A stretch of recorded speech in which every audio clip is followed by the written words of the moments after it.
কি পুঁজি আছে বলে? কোন পুঁজির ভরসায় আমরা নিশ্চিন্ত জীবন যাপন করছি? কি নিয়ে দাঁড়াবেন মালিকের সামনে? বলে হ্যাঁ পুঁজি আছে না গো, পুঁজি আছে, নাই যে তা না, পুঁজি তো আছে, গুনার পুঁজি, গুনা গুনা গুনা গুনা গুনা। চুল পাইকা সাদা হয়ে গেছে গুনা ছাড়তে, দাড়ি পাইকা সাদা হয়ে গেছে গুনা ছাড়তে। ছাড়বেন কবে বাবা? ভাই ছাড়বেন কবে? হ্যাঁ, এরা যুবক, তুই কি ভেবেছিস আল্লাহ তোকে দাড়ি পাকা পর্যন্ত সময় দিবে, চুল পাকা পর্যন্ত সময় দিবে? না রে বাপ না। কত বাবাকে দেখলাম সন্তানের লাশ কাঁদে নিয়ে যাইতেছে, কে জানে কার কখন ডাক চলে আসে। আরে কে জানে এই মজলিসে এমন কেউ থাকতে পারে যার খবর নাই, ও বসে আছে এখানে কিন্তু আর কাফনের কাপড় চলে আসছে না। আরে এমনও তো হইতে পারে কাউকে খবর পেতে পারেন বয়ান করে গেল হাসান জামিল তো দুনিয়ায় নাই। সবাই বলেন কি বানাইছে? কিছুই বানান নাই, অল্প কয়েকদিন ভাড়াটিয়ার মতো পেটে ধারণ করেছেন, হওয়ার পরে লালন করেছেন। তাতি মার কলিজায় এত মায়া, আয় তাতি মার কলিজায় এত মায়া, আহ তাইলে যে আল্লাহ আমার চোখ বানাইছেন, ওই আল্লাহর কত মায়া। যে আল্লাহ আমার জওয়ান বানাইছেন, ওই আল্লাহর কত মায়া। যে আল্লাহ আমার হাত পা বানাইছেন, ওই আল্লাহর কত মায়া। যে আল্লাহ আমাকে এত এত নিয়ামত থেকে বাঁচিয়ে রাখছে, ওই আল্লাহর কত মায়া।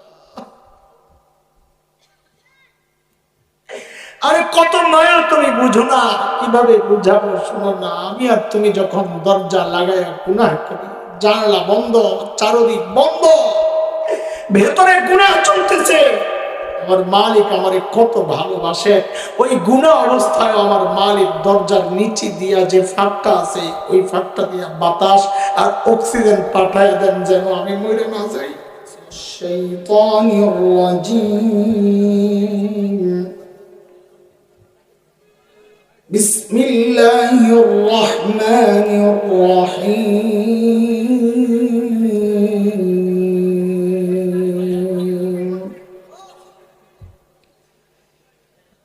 لقد من الله على المؤمنين إذ بعث فيهم رسولا من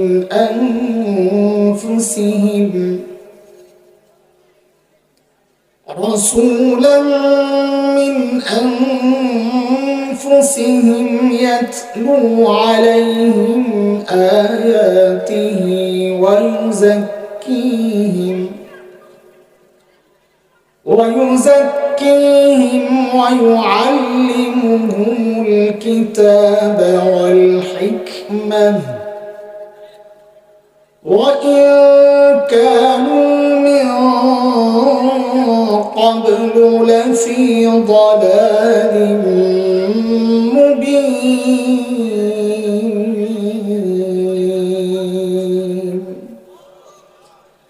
آمنت بالله صدق الله العلي العظيم.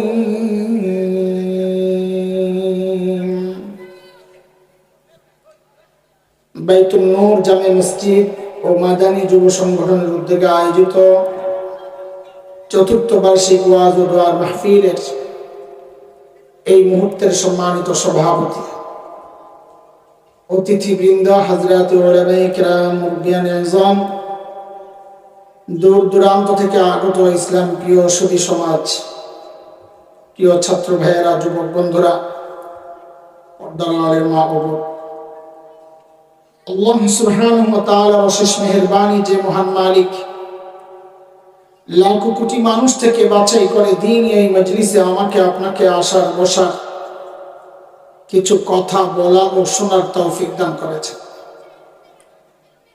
সেজন্য মহান রবের শুকরিয়া আদায় করি জবান খুলে প্রাণ খুলে। কালিমাতুশ শুকর উচ্চারণ করি আলহামদুলিল্লাহ। এতক্ষণ পর্যন্ত আমার অত্যন্ত মহাব্বতের ভাই বন্ধু হযরত আল্লাহ মুফতি হাবিবুল্লাহ মাহমুদ কাসিমি হাফিজাহুল্লাহ ওয়া রাআহ সময়ের কিছু জরুরি বিষয়ে আপনাদের সামনে আলোচনা করেছেন। রসিকতা করে করে কথাগুলো বললেও কথাগুলো ছিল সময়ের অত্যন্ত জরুরি কথা। কতটুকু আপনারা উপলব্ধি করতে পেরেছেন আমি জানি না, তবে এই মুহূর্তে এই বিষয়গুলো আমাদের অস্তিত্বের ব্যাপারে এগুলো শুনতে অনেকের ভালো না লাগলেও আমাদের এই কথাগুলো বেশি বেশি আলোচনায় আনা দরকার, যেহেতু অস্তিত্বের প্রশ্ন। আমি সে বিষয়ে কথা বলবো ইনশাআল্লাহ একটু অন্যভাবে। সে উদ্দেশ্যে আমি কোরআন আল কারীমের সূরা আলে ইমরানের একটা আয়াত পড়েছি। আয়াতে ঢুকার আগে আমি আয়াত আলাদা কোনো তর্জমা করব না, গোটা বয়ানটাই আয়াতের উপরে। আমি আমার মূল কথায় ঢুকে যাব, খুব দ্রুত, সময় নেব না, ভূমিকা সাজাবো না। তবে অনেক দূর থেকে একটু ঘুরে আসতে হবে আপনাদেরকে বুঝায়া আগানোর জন্য। বাকি আপনাদের যে হালত মনে হইতেছে মনোযোগ একটু কম আপনাদের, হ্যাঁ, বিচ্ছিন্ন বিক্ষিপ্ত হয়ে গেছেন 11টার মধ্যেই, তারপরে কেমনে থাকবেন জানি না। এত ফাঁক হয়ে গেল। ফাঁক হওয়ার সমস্যা না, যাওয়া আমার কোনো সমস্যা না, কিন্তু ফাঁক থাকলো কেন? ফাঁক হওয়ার সমস্যা না, মনে করেন না মানুষ গেছে মন খারাপ, না, একজন থাকলেও আমার চলবে, ওইটা মনোযোগী দরকার। আল্লাহু আকবার বলে সবাই দাঁড়ায় যান তো, আল্লাহু আকবার। স্টেজে না দাঁড়ালে স্টেজ ভেঙে যাবে, লড়তেছে, আমার ডর লাগতেছে।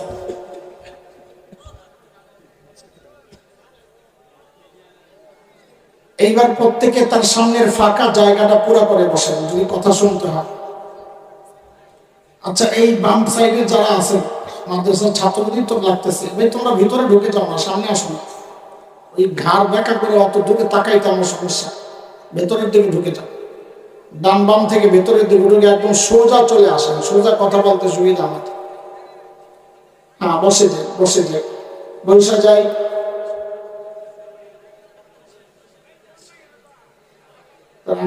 আমি একবার না বসে বসেন, বসে যান। আমি কই একবার, আমার স্বাধীন দ্বারা কয়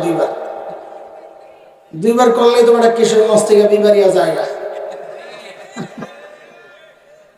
ঠিক সব বুঝে বলবেন, বাতি বলবেন। আল্লাহ আল্লাহ আল্লাহ, মনোযোগ আসেনি আপনার? পরীক্ষা করলে তো ফেল করবেন শেষে, হ্যাঁ, পাস করবেন ইনশাআল্লাহ। দেখি কে কে ঘুমাইছেন, একটু হাত তোলেন তো দেখি। আল্লাহু আকবার। এই বলে মনোযোগ, আমার পরীক্ষা পাস করো, বললাম ফেল করবো, তারপর পাস করবো। আমি জানি না পাস করবো না ফেল করবো, চেহারা থেকে বুঝি না। ও আচ্ছা আচ্ছা, মাশাআল্লাহ। তাহলে সব পোলাবেন, মুরব্বীরা কই ঘুমায়? বাড়িতে গেছে গা? আরে দাদি কান্দে গেছে গা আর কি। সামনে থেকে দাদির লইবেন, আমরা আলাদা একটা ব্যবস্থা করব দাদি করে বোয়ানের লেখা, তাহলে দাদা আর যাইব না। ব্যবস্থা আছে? আচ্ছা আচ্ছা, মাশাআল্লাহ। খেয়াল করে দোস্ত, আল্লাহ সুবহানাহু ওয়া তাআলা জমিনে যত নবী পাঠিয়েছেন আলাইহিমুস সালাতু ওয়াস সালাম, এই সমস্ত নবীকে আল্লাহ কখন পাঠিয়েছেন, কেন পাঠিয়েছেন? আল্লাহ তাআলা যখন দেখেছেন তার বান্দা ধ্বংসের খাদে চলে যাচ্ছে,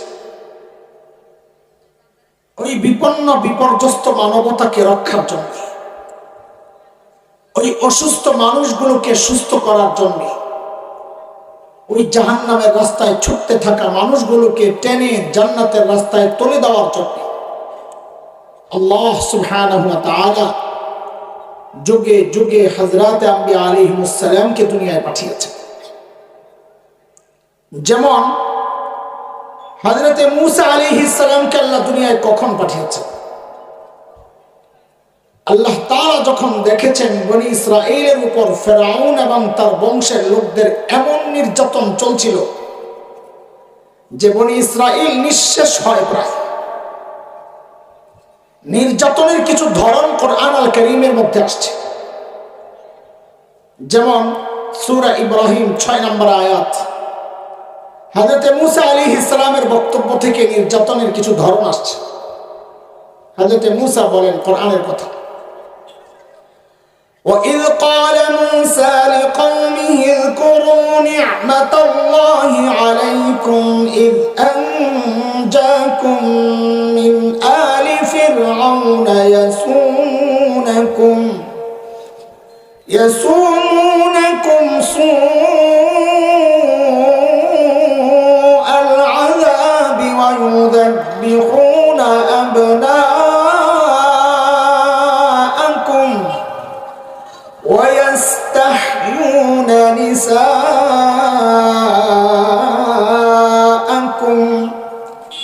وَفِي ذَلِكُمْ بَلَاءٌ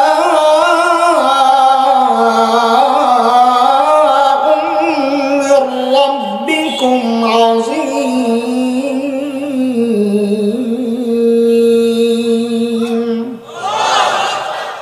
এই আয়াত আল্লাহ নির্যাতনের ধরন দেখাইছে কি? যখন মেয়ে জন্ম নিত তো ফেরাউন বাঁচায় রাখতো, মানে ছেড়ে দিত। যেই না ছেলে জন্ম নিত, ফেরাউন নিজের ক্ষমতা টেকানোর জন্য, ক্ষমতা হারানোর ভয়ে স্বপ্নের ব্যাখ্যা আসছে বনি ইসরাঈল এমন এক ছেলে হবে যা আপনার ক্ষমতা হারানোর কারণ হবে। ফেরাউন নিজের ক্ষমতা টেকানোর জন্য সদ্যজাত ওই শিশু বনি ইসরাঈলের জন্ম নেওয়া, মাত্র জন্ম নেওয়া ছেলেগুলোকে ধরে ধরে ফেরাউন জবেহ করে হত্যা করত।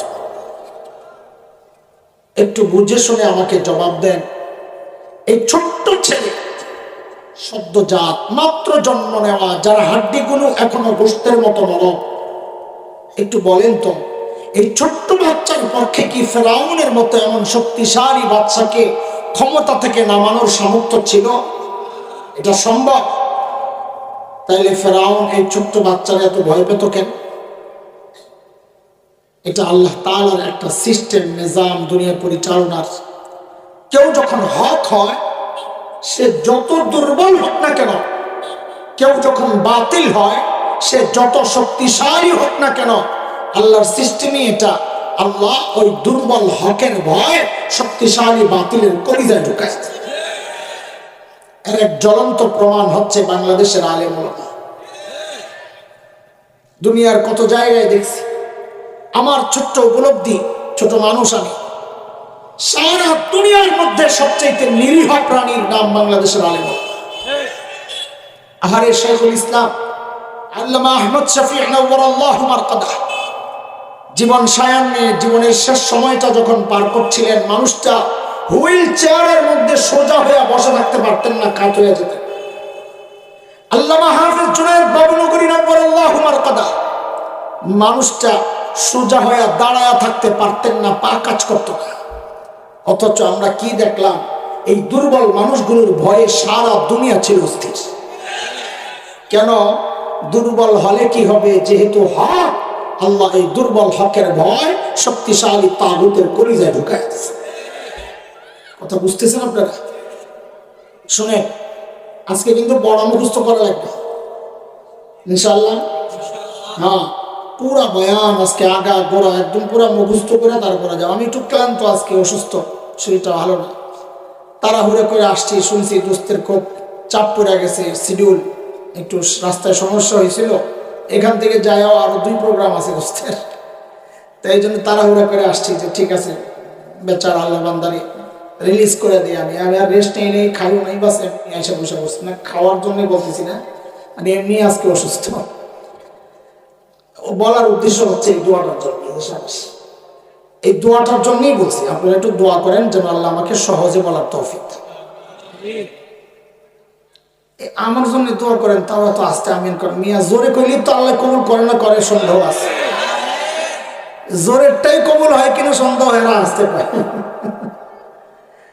আল্লাহ শোনেন, আমার দুটা কথার জবাব দেন। সর্বশ্রেষ্ঠ রাসূলকে বলেন। জবাব তো ঠিক আছে, কিন্তু এটা যদি প্রশ্নে আসতো আর আপনারা যে আমার কাছে পরীক্ষা দিতেন, আমি পুরো নাম্বার দিতাম না। কেন এমন ভাবে বললেন মনে যেন সর্বশ্রেষ্ঠ রাসূলের পায়ে বড় বিপদে আছে? তেমনি কমকে এমন ভাবে বলবেন যেন গর্ব প্রকাশ পায়। মেয়ে একটা সামান্য এমপির বলা ঢাকে, এমপির বলা হওয়ার সুবাদে যে ভাবলা আমার ছেলে এমপির বলা খারাপ, আপনি সর্বশ্রেষ্ঠ রাসূলের উম্মত হয়ে এমনি এমনি মরো মরো। যদি জিজ্ঞেস করা হয় সর্বশ্রেষ্ঠ রাসূলকে, গর্বের সাথে বলবেন আমাদের রাসূল মুহাম্মদুর রাসূলুল্লাহ সাল্লাল্লাহু আলাইহি ওয়াসাল্লাম। আমি আপনি বললেও নবী সর্বশ্রেষ্ঠ, তাই না? অস্বীকার করলেও, আমি স্বীকার কইরাও নবীর মর্যাদা বাড়াইতে পারব না, অস্বীকার কইরাও কমাইতে পারব না। আল্লাহ ওয়া রাফা'না লাকা যিকরাক বইলা যেই জায়গায় উঠাইছে, এর চেয়ে বেশি আমি কি উঠাবো? তো আমি এমন ভাবে কেন বলি না যেন আমার দামটা বেড়ে যায়? নবীর দাম তো আমি বাড়াইতে পারবো না, আমার দাম যেন বাড়ে আমি এমন ভাবে বলি। যদি জিজ্ঞেস করা হয় সর্বশ্রেষ্ঠ রাসূলকে, তো কি বলবে? আমাদের রাসূল। বলে আমাদের রাসূল মুহাম্মদুর রাসূলুল্লাহ সাল্লাল্লাহু আলাইহি ওয়াসাল্লাম। এইলো একটা জবাব দিয়েছেন, নাম্বার একটু কম পাইছেন। সামনে আরেকটা প্রশ্ন করি, এটার নাম্বার পুরো অ্যান্সার করা লাগবে, তো এভারেজে পাস করে দেবেন ইনশাআল্লাহ। বলেন রোগী যদি ছোট হয়, এই যে আমি আজকে রোগী, অল্প সমস্যা, মাথা ব্যথা অথবা পেট ব্যথা অথবা গলা ব্যথা, এই হালকা রোগের চিকিৎসার জন্য মানুষ এলাকার ডাক্তারের কাছে যায় না, দেশের সবচাইতে বড় ডাক্তার তালাশ করে 100 পাস। কিন্তু রোগী যদি বড় হয়, তাও কি এলাকার ডাক্তার না বড় ডাক্তার তালাশ করে? কত বড় রোগী, যত বড় মানুষ ডাক্তারও তালাশ করে।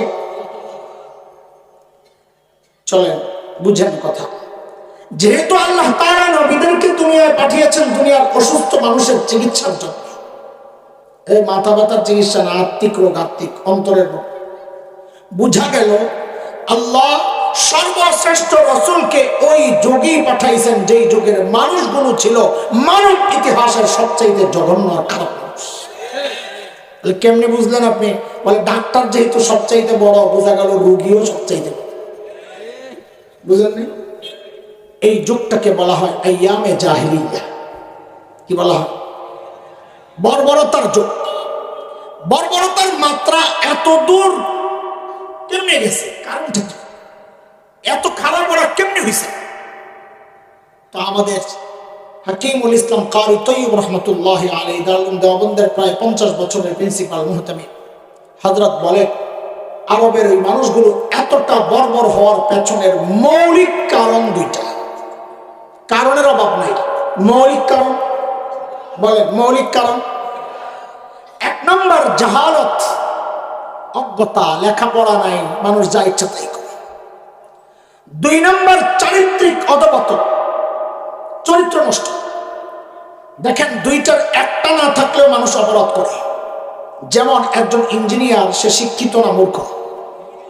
বলেন শিক্ষিত না মূর্খ? শিক্ষিত। অথচ আমরা কি দেখলাম? ইঞ্জিনিয়ার সব সরকারি কাজ পাইয়া ব্রিজ বানাইতে দিছে সুরত, হ্যাঁ কি করছে? ওই যে কয়েছে রডের বদলে বাঁশ ঢুকাই আছে। কেন? সে জানতো না যে এই জায়গায় রড ঢুকাইতে হয়? জানতো না? জানতো, সে শিক্ষিত ইঞ্জিনিয়ার, তাহলে বাঁশ ঢুকাইল কেন? চরিত্র নষ্ট। একটা না থাকলে মানুষ অপরাধ করে। আর সেই সময়ের আরবদের না ছিল লেখাপড়া, না ছিল চরিত্র। বলেন সমস্যা কয়টা? হ্যাঁ, শুরুর কথাগুলো মনোযোগ দিয়ে না শুনলে পরের কথাগুলো মিলাইতে কষ্ট হবে। দেখেন আমার কথা চেইন কথা, চেইন কথা বুঝেন? একটা লাগান, একটা মিস করলে পরেরটা বোঝা কঠিন হবে। এই জন্য শুরু থেকে মনোযোগ সহ শুনতে থাকি ইনশাআল্লাহ। তো আমারও ফায়দা হবে, আপনাদেরও ফায়দা হবে ইনশাআল্লাহ তাআলা। সমস্যা কয়টা? মৌলিক এই 2 সমস্যা মোকাবেলার জন্য আল্লাহ সুবহানাহু ওয়া তাআলা সর্বশ্রেষ্ঠ রাসূল সাল্লাল্লাহু আলাইহি ওয়াসাল্লামকে মৌলিক দুইটা দায়িত্ব আর মিশন দিয়ে দুনিয়ায় পাঠিয়ে দিয়েছেন। বলেন আবার সমস্যা কয়টা? এই দুই সমস্যা মোকাবেলার জন্য আল্লাহ নবীকে কয় সমাধান দিয়ে পাঠাইছে? তো সমস্যা কয়টা, সমাধান কয়টা? বলেন সমস্যা কয়টা, সমাধান? আল্লাহর হাবিব নবুয়ত পেয়ে ঘোষণা দিলেন, ইন্নামা বুইসতু মুআল্লিমা বুইসতু লিউতাম্মিমা মাকারিমাল আখলাক।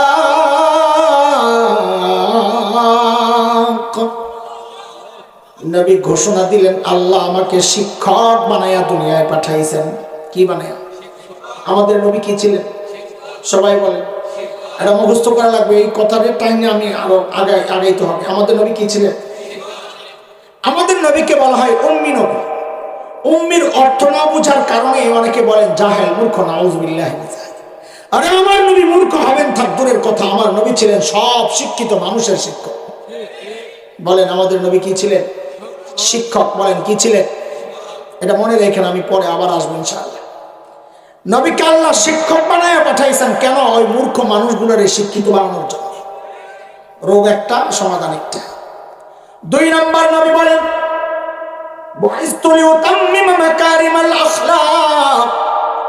আল্লাহ আমাকে সর্বোচ্চ উন্নত চরিত্র মাধুর্য দিয়ে দুনিয়ায় পাঠিয়েছেন কেন? আমি যেন আমার এই উন্নত চরিত্র মাধুর্য দিয়ে ওই বর্বর আরবগুলোকে, চরিত্রহীন মানুষগুলোকে দুনিয়ার সেরা মানুষ বানাতে পারি। বলেন সমস্যা কয়টা, সমাধান? চলেন আবার পেছনে যাই। আমার নবী কি ছিলেন? কি ছিলেন? দেখেন কিছু কথা তো এমন চলে আসবে, যারা আলেম না, মাদ্রাসায় পড়েন নাই, পড়াচ্ছেন না, তাদের একটু খারাপ লাগতে পারে, কষ্ট লাগতে পারে যে হুজুর আমগুলো এমনি সাইজ করতেছে। বলেন এগুলো চলবে না বন্ধ করে আরেক দিকে যাবো? এতটুকু বিশ্বাস রাখেন, আপনাদেরকে কষ্ট দেওয়ার জন্য কথাগুলো বলছি না, বলবো না। বলবো আপনাদের হৃদয়ে আফসোসের আগুন জ্বালাইতে। আরে কি করলাম, বুঝে আসছে কথা? ছোটবেলায় শীতের কনকনে শীতের মধ্যে মা গোসল করাইতেন না ডইলা ডইলা? খুব আরাম লাগতো না কষ্ট লাগতো? তো মা যে আপনাকে এই কষ্ট দিতেন আপনার ভালোর জন্য না খারাপের জন্য? তা আমাদের অবস্থা কি জানেন? আমি আমার কথাই বলি, আমি বয়ান করি। আমার বয়ান দুই রকমের বয়ান হয়। আমার বয়ান কখনো হয় ওয়াজ মাহফিলের যে ওয়াজ, আবার কখনো হয় ওয়াশ। কি ওয়াশ বুঝলি বলে ভাই? দোলাই দোলাই দোলাই। কিন্তু আমাদের সমস্যা কি জানেন? আমরা ওয়াজ শুনতে বড় ভালোবাসি, কিন্তু যেই ওয়াজ শুরু হয় তো আমাদের মধ্যে অনেকে আছে মন্তব্য করা শুরু করে, ওই যে রাজনীতির আলাপ শুরু করছে। ওয়াজ হতে চান? আমরা এখন কিছু ওয়াজও করবো, ওয়াশও করবো। আগে কোনটা? ওয়াশ। সাবাস। ওয়াশ না হইলে, পরিষ্কার না করলে রাখুন কি? ময়লা জায়গায় রাখবো নাকি ওয়াজ? তো শুনে দেখে, আপনারা তো অনেকে গর্ব করেন। কেউ ডাক্তার, তার গর্ব। কেউ ইঞ্জিনিয়ার, তার গর্ব। হ্যাঁ, কেউ বড় ব্যবসায়ী, গর্ব। কেউ সরকারি বড় কর্মকর্তা, গর্ব। কেউ বড় পয়সাওয়ালা, গর্ব। কারো ছেলে আমেরিকা, ইউরোপ থাকে, গর্ব। আমগো মৌলবী যারা আমরা আছি, আমাদেরকে আপনারা তুচ্ছ তাচ্ছিল্য করেন, গাইয়া কন, খেত কন, সেকেলে কন, ব্যাকডেটেড কন, যাই মন ইচ্ছা তাই কর, কিন্তু আমগো একটা গর্বের জায়গা কিন্তু আছে। আমরা যারা মাদ্রাসায় পড়ছি, পড়াচ্ছি, এই জায়গায় আমি কওমি আলিয়া আলাদা করতে চাই না। আমাদের একটা গর্বের জায়গা কি জানেন? আমাদের গর্বের জায়গা হচ্ছে আমাদের শিক্ষার গোড়ায় মুহাম্মদুর রাসূলুল্লাহ সাল্লাল্লাহু আলাইহি ওয়াসাল্লাম। আমাদের গর্বের জায়গা। বলে কেমনে বলেন? এই কথা তো শুনেন আপনি, কেমনে বলবেন? আমাদের যে কোনো শিক্ষা কার থেকে শিখছেন? অমুকের থেকে, অনেকার থেকে, অমুকের থেকে, অনেকার থেকে, অমুকের থেকে, অনেকার থেকে, অমুকের থেকে, শেষ যাইতে শেষ যায় কার কাছে বসছে? যেমন ধরেন আমরা বুখারী শরীফ পড়ছি, এখানে অনেক আছেন বুখারী পড়ছেন, শিক্ষকও থাকতে পারেন, আমি জানি না। আলহামদুলিল্লাহ আমিও পড়ছি। প্রথম হাদিস, কথার কথা, ইন্নামাল আমালু বিন্নিয়াত আল হাদিস। এই হাদিসটা আমি ঢাকার ফরিদাবাদ মাদ্রাসায় পড়েছি। আমার উস্তাদ মুহতারাম শেখুল হাদিস আল্লামা আব্দুল হাফিজ রহমতুল্লাহ আলাইহি এই হাদিসটা আমি ভারতের দেওবন্দ মাদ্রাসায় পড়েছি। আমার উস্তাদ শেখুল হাদিস আল্লামা নাসির খান রহমতুল্লাহ আলাইহি, আমার এই দুই উস্তাদের উস্তাদ শাইখুল আরব ওয়াল আজম হযরত হুসাইন আহমদ মাদানী নওয়ারাল্লাহু মারকাদা, তার উস্তাদ ছিলেন শাইখুল হিন্দ মাহমুদ হাসান দেওবন্দি রহমতুল্লাহ আলাইহি। তার উস্তাদ ব্রিটিশ বিরোধী আন্দোলনের অন্যতম সিপাহ সালার, মুজাহিদে মিল্লাত, দারুল দেওবন্দের অন্যতম প্রতিষ্ঠাতা কাসিমুল উলুম আল খায়রাত ইমাম কাসিম নানতুবি রহমতুল্লাহ আলাইহি। তার উস্তাদ শাহ মুহাম্মদ শাহ আব্দুল গনি মুজাদ্দিদ দেহলভী রহমতুল্লাহ আলাইহি। তার উস্তাদ ছিলেন শাহ মুহাম্মদ ইসহাক দেহলভী রহমতুল্লাহ আলাইহি। তার উস্তাদ ছিলেন শাহ আব্দুল আজিজ মুহাদ্দিস দেহলভী রহমতুল্লাহ আলাইহি।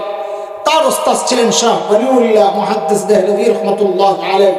তার উস্তাদ ছিলেন আবু তাহের আল মাদানী রহমতুল্লাহ আলাইহি। তার উস্তাদ ছিলেন ইব্রাহিম কুর্দি রহমতুল্লাহ আলাইহি। তার উস্তাদ ছিলেন আহমদ আল কুশাশি রহমতুল্লাহ আলাইহি। তার উস্তাদ ছিলেন আহমদ আশ-শিন্নাবি রহমতুল্লাহ আলাইহি। তার উস্তাদ ছিলেন জাইনুদ্দিন আল মিসরি রহমতুল্লাহ আলাইহি। তার উস্তাদ ছিলেন মুহাম্মদ আল রুমানি রহমতুল্লাহ আলাইহি।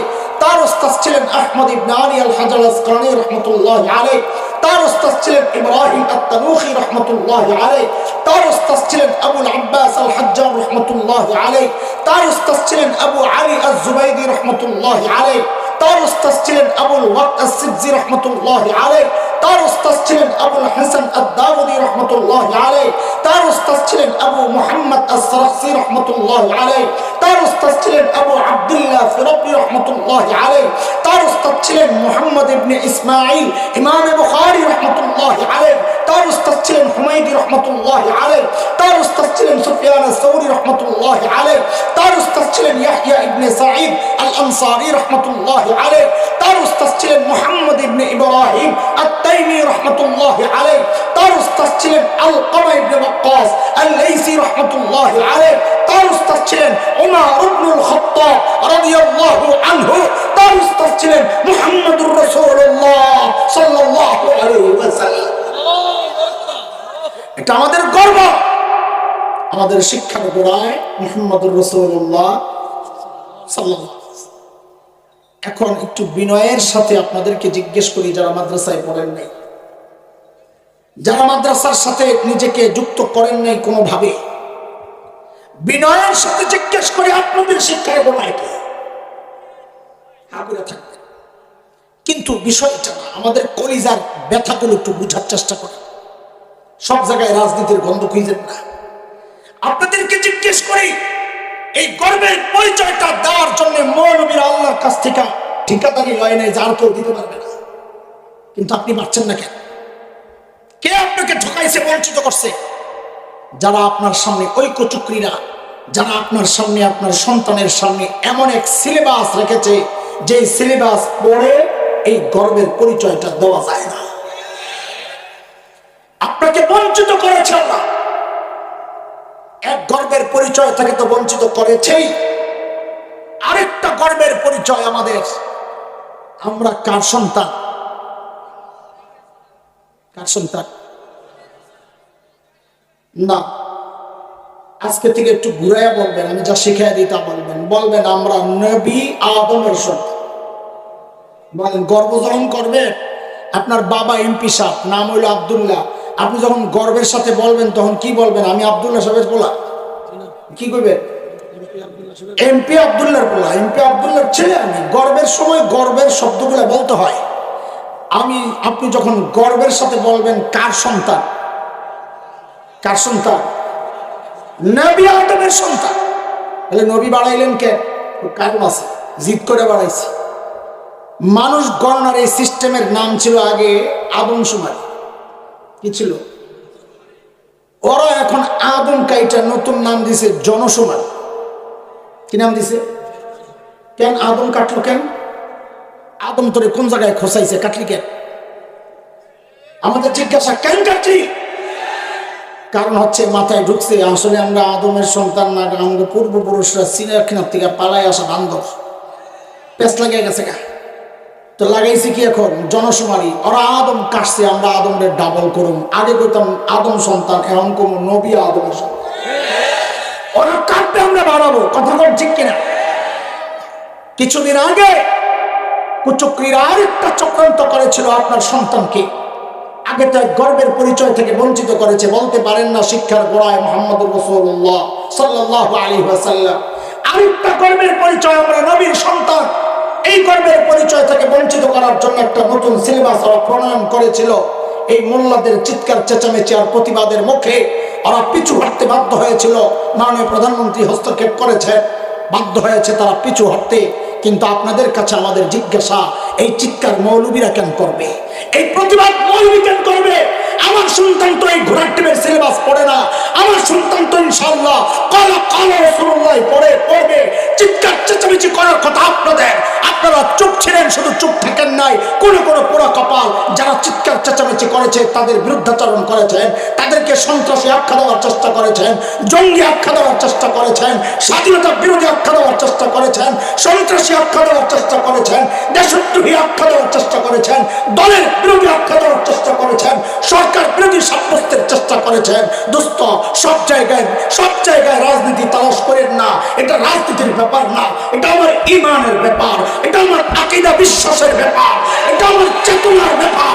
সব জায়গায় চুপ থাকলে হয় না, কিছু জায়গা আছে সেখানে এক থাকতে হয়। ভবিষ্যতে এমন করে চক্রান্ত যদি আবার ওরা করতে চায়, যদি আপনার সন্তানকে টিং টিং সাইকেল চালায় বলে ব্যাংকের মতো লাফানো শিখাইতে চায়, আলেমরা যদি প্রতিবাদ করে, আলেমের হাতে হাত রাখা, কাঁধে কাঁধ মিলাইয়া মুষ্টিবদ্ধ হাত উঁচা করে একসাথে আওয়াজ উঠাইতে হবে।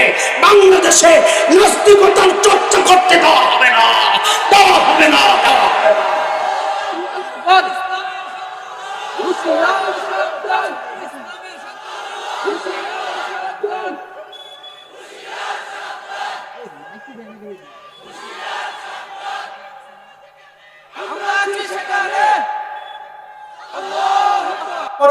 আমগরে লয়া মরার চক্রান্ত করতেছে কি? সেটা কদিন আগে একজন বলেছেন, কওমি মাদ্রাসাকে মূলধারার শিক্ষার সাথে যুক্ত করতে নাকি চায়। এই নিতক মূলধারার ব্যাঙ্গের লাভ শেখানো, আলুর বক্তা বানানো শেখানো, কাগজের ঠোঙ্গা বানানো শেখানো, টিং টিং চাইকেল চালাই শেখানো, এটা তো কোন মূলধারা? লাথি মারি যদি এটা মূলধারা। এই ঘোড়ার ডিমের মূলধারা আমরা চিনি না, এই ঘোড়ার ডিমের মূলধারার সাথে আমরা পরিচিত না। কথা বলেন আপনারা? একজন তো অনেক আগে সরকার দলীয় এমপি সাহেব দাঁড়ায় সংসদে কয়, এই কওমি মাদ্রাসাগুলো হচ্ছে ২০ বৃক্ষ। আলহামদুলিল্লাহ, জোরে কন আলহামদুলিল্লাহ। হ্যাঁ, কওমি মাদ্রাসা ২০ বৃক্ষ, জোরে কন আলহামদুলিল্লাহ। ডরে কয় না, কয় ইমান নিজা, আর ডরেন না, আসেন ইনশাআল্লাহ। হ্যাঁ, কওমি মাদ্রাসা ২০ বৃক্ষ।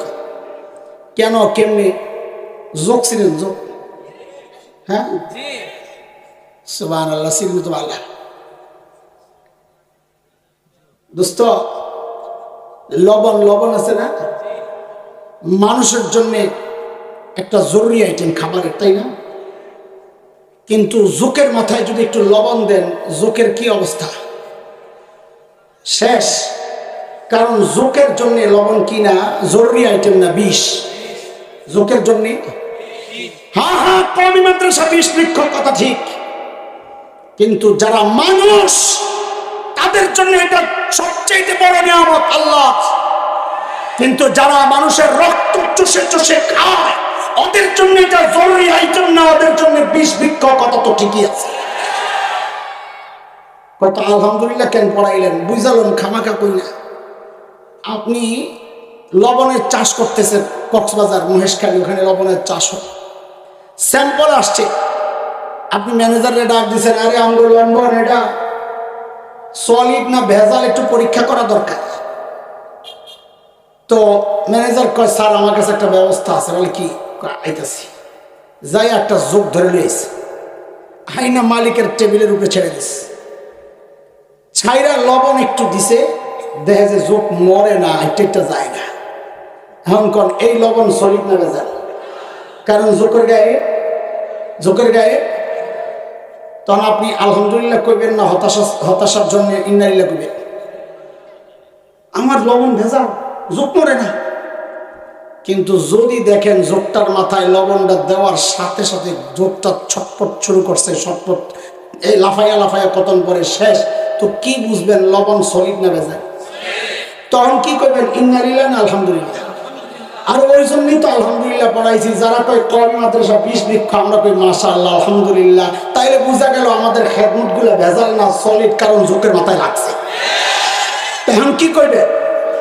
ইন্না লিল্লাহি না আলহামদুলিল্লাহ, জোরে কোন আলহামদুলিল্লাহ। ফাইজলামি করো না, ফাইজলামি করো। মাদ্রাসা শিক্ষা ব্যবস্থা ধ্বংসের চক্রান্ত চালাচ্ছ। শোনো, এটা আমার অস্তিত্বের ব্যাপার, সব জায়গায় মিনমিন চলে না। এটা আমার অস্তিত্বের ব্যাপার, কথা বল ঠিক কিনা? এই মাদ্রাসা শিক্ষা এই জাতিকে বাঁচায় রাখছে, এই জাতির ঈমান আকীদা বাঁচায় রাখছে, এই জাতির মসজিদ মাদ্রাসাগুলোর খেদমত চালায়া যাচ্ছে। কথা বলেন আপনারা? এই জাতিকে হেদায়েতের দিক নির্দেশনা দিচ্ছে, এই জাতিকে সঠিক পথ দেখাচ্ছে।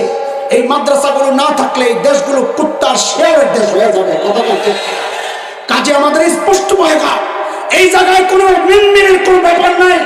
স্পষ্ট পায়গা, মাদ্রাসা শিক্ষা ধ্বংসের চক্রান্ত যদি কোনো প্রয়োজন করে, আল্লাহর কসম টেকনাফ থেকে তেতুলিয়া আঙ্গুলের দাবানল জ্বলে উঠবে, দাবানল জ্বলে উঠবে। ইসলামের শত্রুরা আসেননি, আসেননি, সাথে আসেননি, খালি কর। ইসলামের শত্রুরা আমাদের চেয়ে বেশি হুঁশিয়ার নিয়ে, আমরা তো আছি ঘুমাইয়া। হুঁশিয়ার আঙ্গ হওয়া দরকার।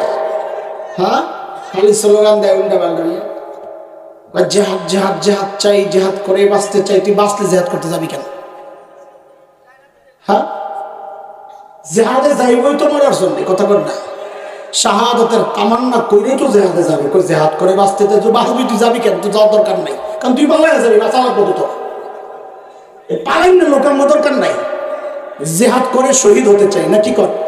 মরতে চাই, লগে আরো কয়ডারে লইয়া মরতে চাই ইনশাআল্লাহ। ঠিক আছে না? ইনশাআল্লাহ। খালে আউলে জলে স্লোগান কয় ইসলামের শত্রুরা হুঁশিয়ার, সাবধান। হেরা যেই হুঁশিয়ার হয়ে রয়েছে আরো হুঁশিয়ার করে। আমরা ঘুমাইয়া রয়েছি, আমাকে হুঁশিয়ার হওয়া দরকার। আল্লাহর হাবিব ওই 2 মিশনে যখন এই বর্বরদের পেছনে মেহনত শুরু করলেন, আরে নবী আলাইহিস সালামের শিক্ষার চরিত্র মাধুর্যের ছোঁয়া পায় এখন এই বর্বরগুলো আর বর্বর নেই। ওদের পরিচয় পাল্টায়া গেছে। বলে নতুন পরিচয়টা বলেন না একটু? বলে আমি কি বলবো? আল্লাহকে জিজ্ঞেস করো, মালিককে জিজ্ঞেস করলাম, মালিক ওই বর্বরদের নতুন পরিচয় বলেন। তো আল্লাহ বলেন সীমাহুম ফি উজুহিহিম মিন আসারিস সুজুদ। আল্লাহ বলেন ওদের চেহারার মধ্যে সেজদার চিহ্ন পাইবা। বলে সেজদার চিহ্ন তো বাহির দিয়া, তার মানে বাহিরে ফিটফাট, আবার ভেতরে সদরঘাট কিনা? আল্লাহ বলেন না না না, আমার নবীর সাহাবীরা বাহিরও 1 নাম্বার, ভেতরেও 1 নাম্বার। বলে ভেতরে যে 1 নাম্বার আমরা বুঝবো কেমনি? তো আল্লাহ যেন বলেন এর তোর বুঝার দরকার কি? আমি ওদের কলবের পরীক্ষা নিয়েছি, ওই পরীক্ষায় ওরা পাস। আল্লাহু আকবার। আল্লাহ বলেন উলাইকাল্লাযীনা ইমতাহানাল্লাহু কুলুবাহুম লিত্তাকওয়া লাহুম মাগফিরাতুন ওয়া আজরুন আযীম। নবীকে জিজ্ঞেস করলাম, ইয়া রাসূলুল্লাহ ওই বর্বরদের নতুন পরিচয় বলেন। আল্লাহর হাবিব বলেন, রে আমার সাহাবীদেরকে তোরা বর্বর বলিস না, ওরা আর এখন বর্বর নাই। তো বলে নতুন পরিচয়টা বলেন না। তো আল্লাহর নবী বলেন খায়রুল কুরুনি করনি, ওরা আর বর্বর নাই, ওরা এখন মানব ইতিহাসের শ্রেষ্ঠ মানুষ হয়ে গেছে। আল্লাহ শুনে শরীরে তো ভালো না গিয়ে গেছে।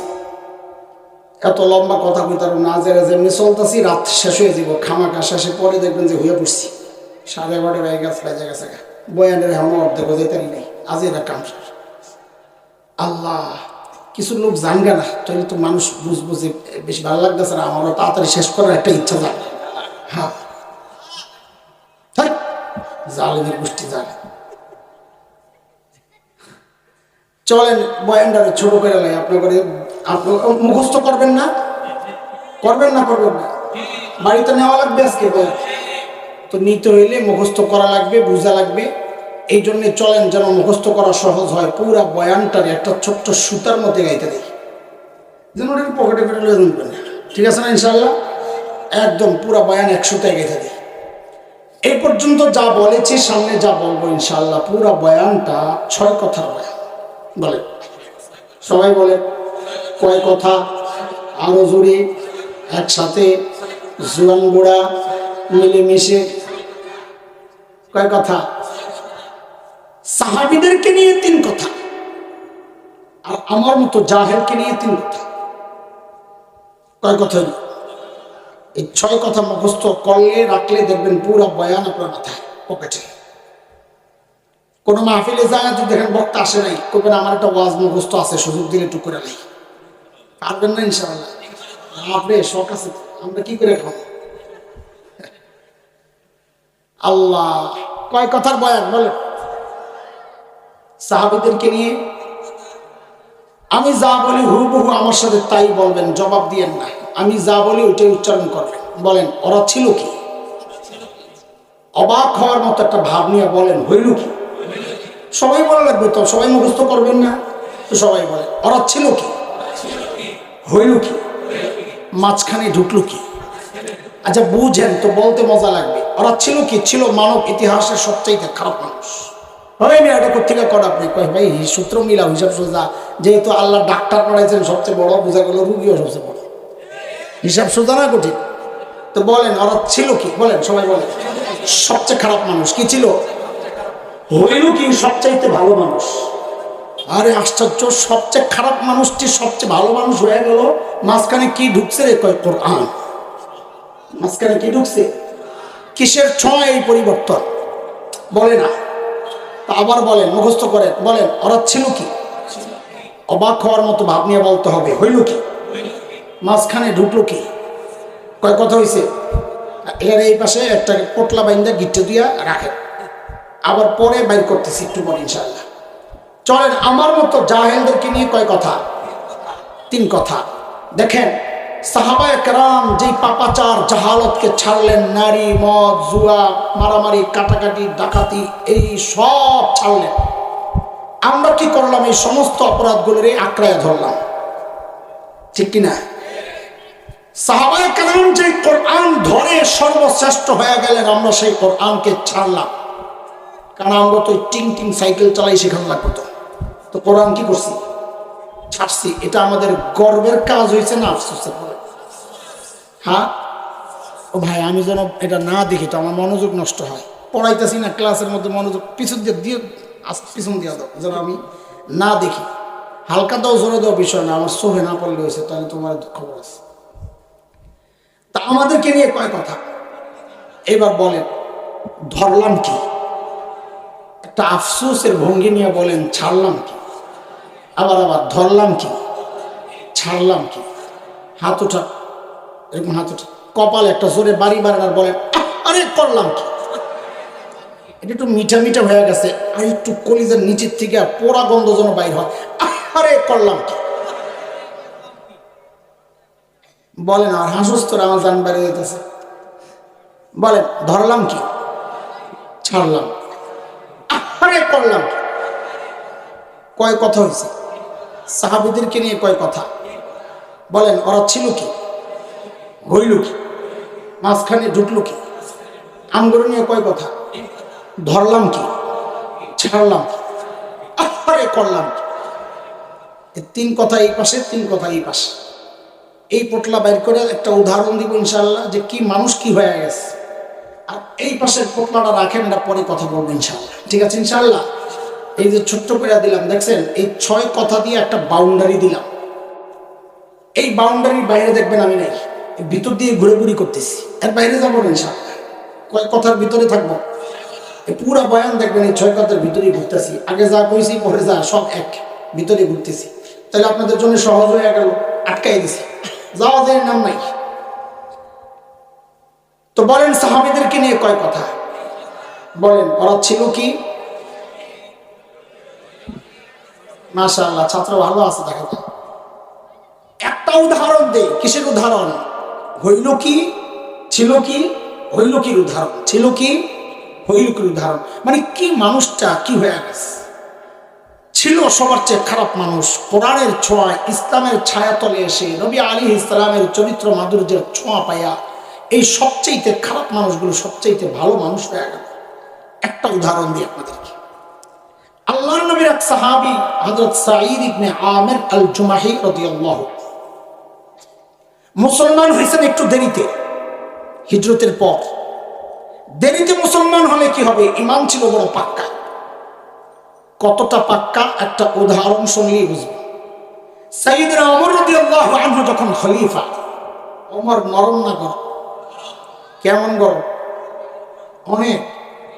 অনেকের একটা উদাহরণ শুনলেই তো বুঝবেন। নবী আলাইহিস সালাম বলেছেন, ওমর যে রাস্তা দিয়ে চলে শয়তান ডরে আর ওই রাস্তায় নেই। কেইসা গরমের গরম যে ওমর আমারে পাইলে শেষ করে লিখব, ডরে শয়তান আর আরেক জায়গায়। সুবহানাল্লাহ। আল্লাহ, এই গরম ওমরকে যখন খলিফা আয়েশা একদিন সাঈদ ইবনে আমির বলতেছেন, ওমর আল্লাহ দায়িত্ব দিয়েছেন ঠিকঠাক মতো আদায় করে, নাইলে কিন্তু খবর আছে। বেটার কলিজায় সাহস কি দেখছে? এই সাহস কই পেয়েছে? মানুষ নিজে যত সৎ হয় তার সাহস তত উঁচা হয়। নিজের মধ্যে 2 নম্বরই থাকলে কথা বলে মিনমিন মিনমিন কইরা, আর তেলের দাম বাড়ায়। কি বুঝছো আল্লাহ জানে। আচ্ছা, না বুঝলে আল্লাহ। হযরত ওমর একদিন ধরছেন, মিয়া আমারে খালি ওয়াজ করো, সব কাম আমার উপরে চাপায় দিয়া, কিছু দায়িত্ব তোমরাও লও।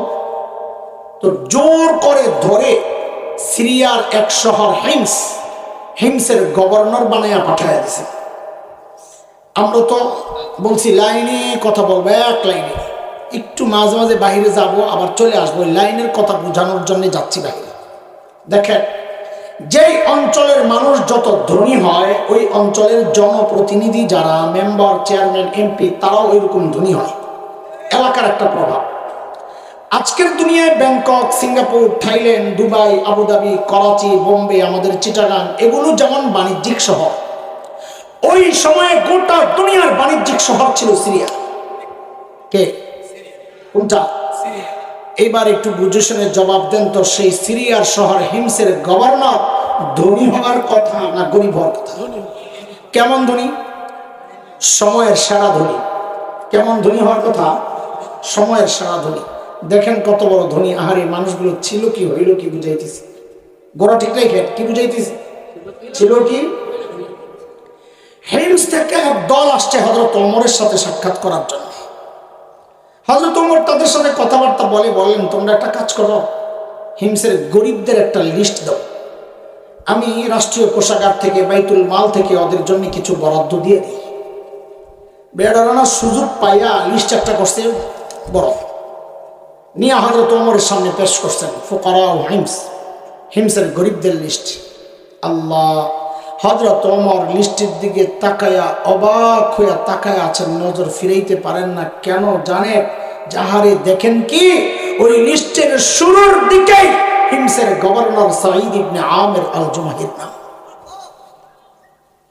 অবস্থাটা বুঝে। কাদের কথা শোনাচ্ছি? যারা 1 পয়সার জন্য মানুষ খুন করত। এই ছিল চরিত্র।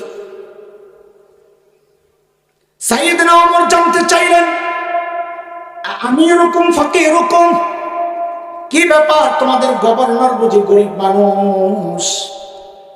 হিমসের লোকেরা জবাব দিলেন, বালা আমি হুনা আফকরুনা, আমাদের গভর্নর শুধু গরিব না, হিমসের মধ্যে সবচাইতে গরিব। হযরত ওমর এতটা খুশি হইছে, সাথে সাথে 1000 স্বর্ণ মুদ্রা প্যাকেট করে দূত মারফত পাঠায় দিয়েছেন, যাও আমার পক্ষ থেকে আমার সাঈদকে হাদিয়া দিয়ে আসো। কত? 1000 স্বর্ণ মুদ্রার দাম কত? 1 লাখ টাকা। হ্যাঁ, 1 স্বর্ণ মুদ্রা মানে হচ্ছে 3.5 থেকে 4 ভরি সোনা। তার মানে 1000 স্বর্ণ মুদ্রা মানে 3500 থেকে 4000 ভরি স্বর্ণের মূল্য মুদ্রা হাদিয়া পাঠায়। কম না বেশি? দূত যখন এই বিশাল অঙ্কের হাদিয়া নিয়ে হযরত সাঈদের সামনে পেশ করছে, হযরত সাঈদ প্যাকেটটা খুইলেই যখন দেখলেন এই বিশাল অঙ্কের হাদিয়া তার জন্য, সাথে সাথে প্যাকেটটাকে ছুঁড়ে মেরে চিৎকার দিয়ে বলে উঠলেন, ইন্না লিল্লাহি ওয়া ইন্না ইলাইহি রাজিউন। কি বলছে? কি বলছে? আরে ছিল কি, হইল কি? দেখেন, হাদিয়া পাইলে ইন্না লিল্লাহ পড়ার কথা না, আলহামদুলিল্লাহ। আপনারা কি করতেন জানি না, আমার ইমানের যে হালত, আমি যদি এমন একটা পোটলা পেতাম, দৌড়ে ভিতরে যায় যে কড়া লাভ দিতাম আল্লাহ জানি, বৌরে কইতাম আলহামদুলিল্লাহ তুমিও পড়ো আমিও পড়ি, দুইজনে মিললে আলহামদুলিল্লাহ খতম পড়া শুরু করতাম। আল্লাহ নবীর সাহাবী কি করছেন আরে বলেন না, এমন ভাবে ইন্নালিল্লাহ পড়ছেন, বউ তো ডরায় গেছে, আরে মদিনা থেকে দূত আসছে, না জানি কোন দুঃসংবাদ নিয়ে এসে আল্লাহ জানে। সাথে সাথে জানতে চাইলেন উতিলা ওমর ইবনুল খাত্তাব, কি ব্যাপার সাইয়েদনা ওমর বুঝি শহীদ হয়ে গেছেন, এইভাবে ইন্নালিল্লাহ কেন পড়লেন? হযরত সাঈদ জবাব দেন, না না, ঘটনা তা না, বরং তার চেয়েও মারাত্মক, তার চেয়েও। বউ তো আরো ডরে গেছে, আবারও জানতে চাইলেন আকুতিলাল মুসলিমুনা ফি মারিকা, তাইলে কি কোন যুদ্ধে মুসলমান ব্যাপকভাবে শহীদ হয়ে গেল কিনা? হযরত সাঈদ বলেন, না না, ঘটনা তাও না, তার চেয়েও মারাত্মক। বউ তো এবার আরো ডরে গেছে, আরে না জানি আমার জামাইয়ের কল্লাটা নিতেই পাঠাইছে। আরে বলেন না, কেন এইভাবে ইন্নালিল্লাহ পড়লেন? আল্লাহু আকবার। হযরত সাঈদের জবাবটা দোস্ত কিয়ামত পর্যন্ত উম্মতে মুসলিমার নসিহত গ্রহণের জন্য যথেষ্ট হয়ে গেছে, একটা কথাই আমাদের হেদায়েতের জন্য যথেষ্ট। কি বললেন তিনি, কেন ইন্নালিল্লাহ পড়লেন? বলেন কি, উদখিলাত আলাইয়া দুনিয়া লিতুফসিদা আখিরাতি, আহারি আমার ঘরে দুনিয়া ঢুকায় দেওয়া হয়েছে আমার আখিরাতকে বরবাদ করার জন্য। অবস্থা বুঝেন ছিল কি, হইল কি? সাথে সাথে বিবেকে বললেন, আমি চাই মদিনার দূত আমার ঘরে থাকতে থাকতে এই 1000 স্বর্ণ মুদ্রা তুমি হিমসের গরিবদের মধ্যে বিলায়া দিবা।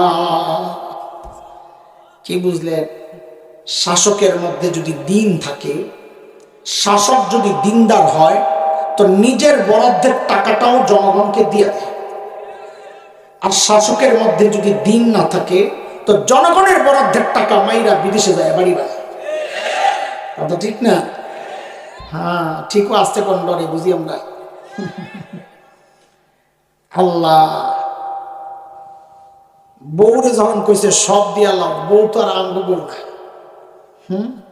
না আপনাকে বউ ভালো, আপনাকে এলাকায় আমি ছাড়ি নাই, কোন বিপদে পড়ি যে সিপা যাওয়ার রাস্তা আমারটা রূপে দিয়ে যাক, শোনে আমার বউরে জন্য সব খেলাম বিস্কি যে মারলে সব খেলাম, কি ঘরে কত কিছু লাগবো জানি, অত আসল জানি না। বেশি পিড়াপিড়ি করলে বলতো 2 ভাগ করেন, অর্ধেক আমার অর্ধেক আপনার, আমারটা থাক, আপনারটা দিয়ে আমারটা দিয়ে সংসারের খরচ চালাই। কিন্তু বউ তো হাসান জামিলের বউ না, বউ তো সাহাবীর বউ। কার বউ? শোন, যারা বিয়া করস নাই কোলা পায়, তো করে একটা ফ্রিতে পরামর্শ দিই, নিবিনি? এই যে অনেকের বিয়া দেরি হয়, বউ পায় না, বউ পায় না। কেন দেরি হয় জানো? একটা মৌল কথা কমো, তুই নিজে 2 নাম্বার বউ খোঁজস, রাবেয়া বসরিয়া বিয়া হইব থেকে। আল্লাহ কি জানেন না কি তোর মতন 2 নাম্বারের কাছে রাবেয়া বসরিয়া পাঠাইবো, বেডিরা ঠকাইবো? এই জন্য একটা মূল নীতি মুখস্থ কর, বিয়ার সময় কাজে লাগবে। আমার সাথে সাথে বল পোলা পায় জেসকাল লগে তেসকা, বল বল জেসকাল লগে। এটা আমার কথা না রে, এটা কোরআনের কথা। সূরা নূরে আসছে না, আল খাবিসাতু লিল খাবিসিনা ওয়াল খাবিসুনা লিল খাবিসাত আত-তাইয়িবাতু লিত-তাইয়িবিনা ওয়াত-তাইয়িবুনা লিত-তাইয়িবাত উলাইকা মুবাররাউনা মিম্মা ইয়াকুলুন লাহুম মাগফিরাতুন ওয়া রিজকুন কারীম।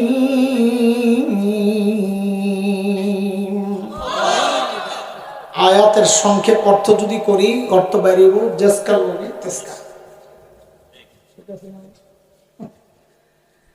না বুঝলে শোক, এই মুরব্বীরা যখন বিয়া শাদী করতে গেছিল বউ দেখতে, যা কি জিজ্ঞেস করছে রে বউরে, ওযুর ফরজ কয়টা, সূরা কি কি জান? এখনকার পোলাবেন জান এগুলো জিজ্ঞাসা। বিশ্বকাপ চলাকালীন বউ দেখতে গেছে বলে যারা জিজ্ঞেস করে হে কোন দলের সাপোর্ট করে, গান কোনটা ফেভারিট, গান তোর কয় না যায় ভাবলো সং সং করে। গায়ক নায়ক কোনটা ফেভারিট? আচ্ছা কোন তো দেখি আপনারা এই প্রশ্ন করা ঠিক আছে নি? এই যে কি বুঝাইলাম আল্লাহ জানে। ঠিক আছে নি? আবার কয় না অবশ্যই ঠিক আছে। কেন? ওই প্রশ্ন করে দেখুক ওই যে একটা খবিশ অল্লগেরটাও খবিশ পড়ে কিনা। এর নাম হলো জাসকাল লগের জাসকা। বুঝছিস নি? এবার তোরা আজ এরা কথা আমার লাগাই দাস, তোরা সময় বেশি যায়। আহা, হযরত সাঈদ যখন বললেন সব দিয়ে দাও, বউ বেচারি যায় সাথে সাথে সব দিয়ে দিস। দূত এই সমস্ত কারবার দেখা অবাক হয়ে গেছে, আরে কই আসলাম, এরা মানুষ না ফেরেশতা। দ্রুত ফেরত গেছেন মদিনায়। যায় হযরত ওমরকে যখন সব শোনাইছেন, আল্লাহু আকবার, হযরত ওমর এতটা খুশি হয়েছে, সাথে সাথে বললেন ওই কাফেলা রেডি কর, আমার সাঈদকে দেখতে যাব। দোস্ত, বর্তমান জমানা না, চাইলে হুট করে আরেক দেশে চলে যাওয়া যায়। ভিসা লাগানো আছে পাসপোর্টে, ট্রাভেলসে ফোন দিছে, ভাই একটা টিকিট পাঠায় তো, মোবাইলে পাঠাই দিছে, এয়ারপোর্ট যায় দেখাইছে, বোর্ডিং পাস দিয়ে দিছে, বোর্ডিং পাস দেখা বিমানে উঠে গেছে, আরেক দেশে মুহূর্তের মধ্যে নাই। এটা ওই যোগ ছিল না, এখন তো আরো আপডেট হয়ে গেছে দেশ। ওই পিচ্ছি একটা হের কি লাগে না, পাসপোর্টও লাগে না, ভিসাও লাগে না, টিকিটও লাগে না, এমনি যায় প্লেন উঠে গেছে। শুনছিস না বলো ভাই? আমরা জানেন না, কিন্তু জানেন না যেটা এটা কম হন। ওই পোলায় কি পড়তো, কই পড়তো? মাশাআল্লাহ, জোরে করা দরকার, এটা জোরে কর। এই পোলা কই পড়তো? হ্যাঁ বাপরে, মাদ্রাসার পোলা পাইন এত বিটলা। শোনেন শোনেন, কথাটা খামাখা কইতেছি না, বুঝে। যারা আন্তর্জাতিক ভ্রমণ করছেন, আন্তর্জাতিক মানে বিমানে উঠছেন, বিদেশ গেছেন যারা, তারা জানেন কতগুলা ধাপ পার হয়ে বিমানে উঠতে হয়।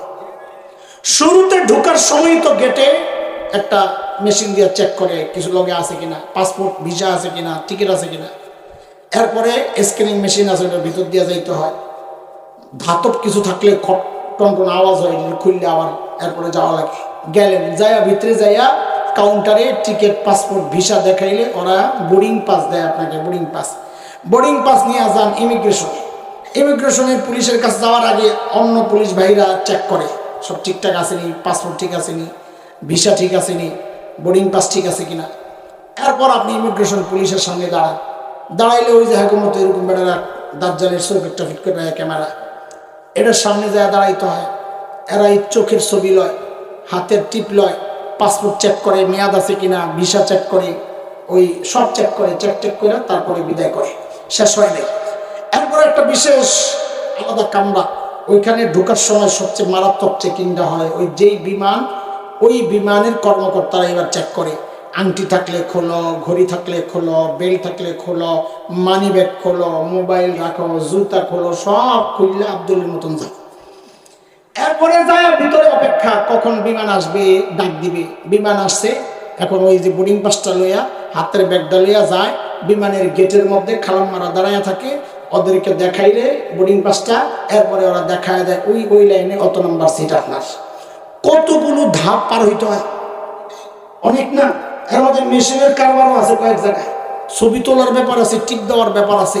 এতগুলা ধাপ পার হইয়া যায় বিমানে উঠতে হয়।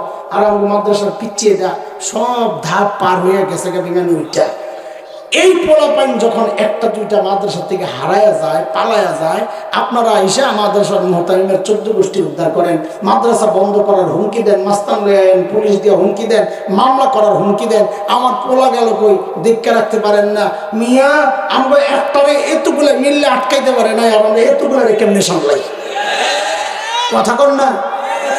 এমন দিয়ে পোলা বান হারাই গেলে আমার পোলা কই, কখন ইমিগ্রেশনে যায় জিজ্ঞেস করে। ঠিক আছে ইনশাআল্লাহ। না না, এমনি বলতেছি, এই খেইপেন না, হুজুররা কি ইচ্ছা করে আর বিদায় করে নাকি যে তুই হারায় যা। হ্যাঁ, আপনার যেমন সন্তান, আপনারা দুইজনে মিললে চেষ্টা করবেন, দোয়া করতে থাকবেন। যখন হিমসে ঢুকে গোটা হিমস যেন ভেঙ্গে পড়ে, চারদিক থেকে হাজারো মানুষ ছোটে ছোটে আসছে। কেন হারি? মদিনা থেকে আমাদের আমিরুল মুমিনিন আসতেছে, আল্লাহর নবীর শ্রেষ্ঠ সাহাবী ওমর ইবনুল খাত্তাব আসছেন এক নজর দেখার জন্য। হাজারো মানুষ জমা হয়ে গেছে। হযরত ওমর বসা, পাশে সাঈদ ইবনে আমির আল জুমাহি বসা। হযরত ওমর চিন্তা করলেন, সাঈদকে আমি তো ভালো জানি, কিন্তু জনগণ কেমন জানে, এই সুযোগে একটু পরীক্ষা করে নেওয়া যাক, যেহেতু এত জনতা চলে আসছে। সাইয়েদনা ওমর ডাক দিয়া জানতে চাইলেন, ও হিমসের মানুষ, তোমাদের গভর্নরের বিরুদ্ধে কারো কোনো অভিযোগ আসেনি? থাকলে দাঁড়ায় যাও। বর্তমান জমানাটা একটু চিন্তা করে, পাকিস্তানের প্রধানমন্ত্রী কোন জায়গায়? আমার বিপদে বালাইস না, কোন জায়গায়? পাকিস্তানের প্রধানমন্ত্রী করাচি আইসা যদি বলতো, এই করাচির মানুষ, আপনাকে গভর্নরের বিরুদ্ধে কারো কোনো অভিযোগ আছে? কোন জায়গায় রে? পাকিস্তানে। গভর্নরের বিরুদ্ধে কারো কোনো অভিযোগ আছে? থাকলে দাঁড়ান। পাবলিক মাথা নিচে দিয়ে দিয়ে কইতো, অভিযোগ তো আছে কিন্তু দাঁড়ানো না, এখন দাঁড়াইলে সকালে হইয়া পড়া লাগবে। কোন জায়গায়? খুশি তো? মাশাআল্লাহ, আপনারা খুশি থাকলে আমরাও খুশি। দোস্ত, ইসলাম নাই যেখানে মানুষের কথা বলার অধিকার নাই। ইসলাম আছে শুধু মানুষ না, জীবজন্তুর অধিকার প্রতিষ্ঠা হয়। কথা কোন ঠিক কিনা? সাইয়েদনা ওমর যখন বললেন, এই হিমসের মানুষ, তোমাদের গভর্নরের বিরুদ্ধে কারো কোনো অভিযোগ আছে নি? থাকলে দাঁড়াও। ওই কোণা থেকে এক বুড়া দাঁড়ায় গেছে, আছে ও মানুষ অনুকরণ প্রিয়, দেখা দেখি কাম করে। রাস্তার মাঝখানে দাঁড়ায় ঘাটটা ব্যথা করতেছে, আসমানের দিকে এমনি তাকায় থাকেন। দেখেন যারা পাশে দিয়া যাবে অধিকাংশ দাঁড়ায়া দেখবে আপনি কি দেখতেছেন। কথা হ্যাঁ, যে একজন দাঁড়ায় গেছে সাথে সাথে আর তিনজন। ওমর কয়, হায় খোদা, কারে দেখতে এলাম, এর বিরুদ্ধে দিয়ে অভিযোগের শেষ নেই। বলেন বলেন কি সমস্যা, দেখেন কি মারাত্মক অভিযোগ। আরে মানুষগুলো ছিল কি হইল কি বুঝাইতেছি, মনে আসেনি? ঘোড়া ঘোড়া হারাই গেলাম শেষ। বলেন কি সমস্যা? প্রথম জন দাঁড়ায়া বলতেছে, আমিরুল মুমিনিন, সমস্যা মারাত্মক। বলে কি কন্যা? কামগো গভর্নর মাসে একদিন অফিসে আসে না। মাসে কয়দিন? আরে কথা বল, আমরা তো সপ্তাহে ছুটি কাটাই 2 দিন। আরো কত বন্ধ, পূজার বন্ধ, এই বন্ধ, দুনিয়া আগমন দিবস, দুনিয়া থেকে বিদায় দিবস, আরো কত দিবস আর দিবস। সুবহানাল্লাহ। 20-30 বছর পর যেমন সরকার পাল্টাইলে যেমন দিবস খালি বাড়তে থাকে, 20-30 বছর পর আঙ্গ পোলা পাইন যখন জোয়ান যান, মানে বুড়া বুড়া হওয়া শুরু করবো, তখন এরা দেখবো আরো কত দিবস বাড়িয়েছে। জামাই বউ কাজে দিবস, বউ সারা দিবস, বিয়া দিবস। পাইব না তো দিবস, একটা তো কিছু দম লাগবো। লা হাওলা ওয়ালা কুওয়াতা ইল্লা বিল্লাহ। আর ইসলামী শাসন ব্যবস্থায় জনগণের অভিযোগ, নেতা মাসে কয়দিন আসে না। সাইয়েদনা ওমর তো রাগ হয়ে গেছে। সাইদ জবাব, কেন তুমি মাসে একদিন অফিসে আসো? আসামির কাঠগড়ায় আমি যা বলি ওটা বলেন তো, জবাবটা মজা লাগবে। ধনী এলাকার গভর্নর কে? কে? হ্যাঁ বলেন কে? ধনী এলাকার গভর্নর সাঈদ ইবনে আমির আল জুমাহি আসামির কাঠগড়ায় কেন মাসে একদিন অফিসে আসে না? জবাব দিচ্ছে, আমিরুল মুমিনিন, আপনি তো জানেন আমি গরিব মানুষ। এই যে আমার গায়ে 2 টুকরা কাপড় দেখছেন, একটা লুঙ্গির মতো করে পরা, আরেকটা চাদরের মতো করে জড়ানো। আমিরুল মুমিনিন, আমার না এই 2 টুকরা কাপড় ছাড়া আর কোনো কাপড় নাই। কারে মাসে অফিসে একদিন কেন আসো না? ওই যে না বলবা, বলে এই 2 টুকরা কাপড় 1 মাস পরতে পরতে দুর্গন্ধ হয়ে যায়, নিজেরও কষ্ট হয়, যারা আসে ওদেরও কষ্ট হয়, তাই মাসে একবার উপরেরটা ধুইয়া দেই, শুকায়া গেলে নিচে পরি, নিচেরটা ধুইয়া দিই, শুকায়া গেলে উপরে জড়াই। আমিরুল মুমিনিন, এই কাজটা করতে করতে আমার একটু দেরি হয়ে যায়, আমি আসি না এই কথা ঠিক না। উনি হয়তো সকালে আইসা আমারে না পাইয়া ভাবছেন আমি আসি না, আমি আসি, একটু দেরি হয়। হযরত ওমর তো বুঝছেন অভিযোগের ধরন কি, কি মারাত্মক অভিযোগ চলতেছে। বিসমিল্লাহ।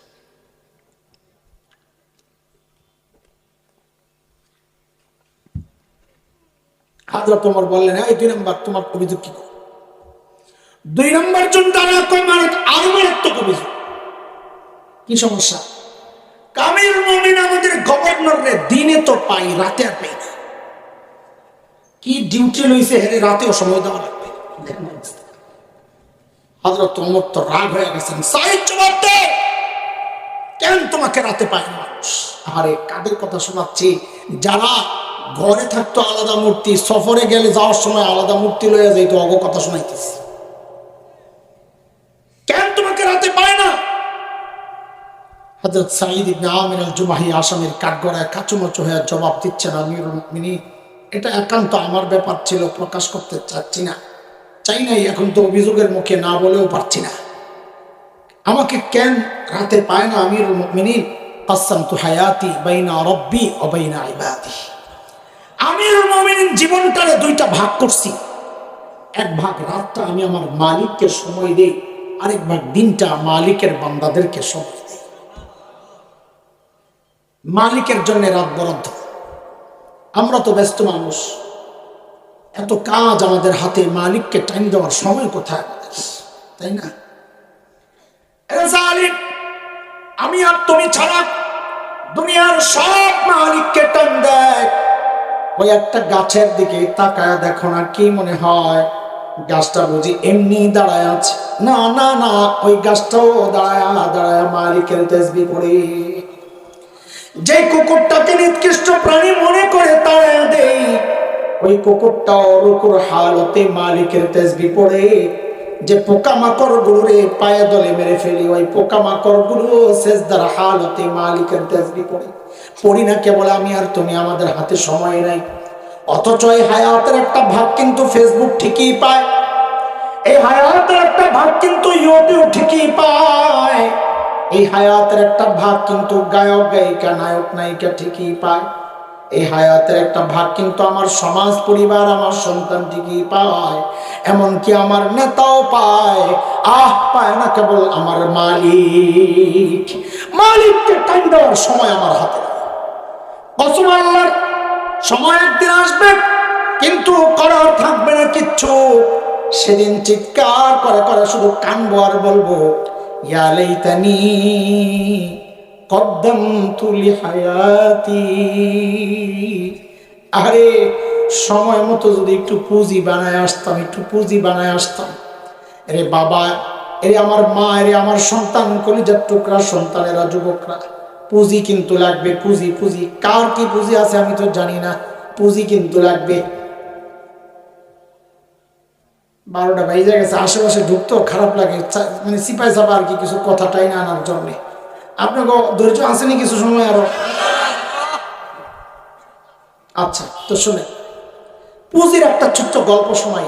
গত বছর আমার মাদ্রাসার এক শিক্ষক একদিন আমার অফিসে আমাকে ডেকে বলছেন, ভাই আপনার একটা ভিডিও দেখায় আসেন তার মোবাইলের মধ্যে। আরে যুবক, তোদের জন্য বলা কথা শুন।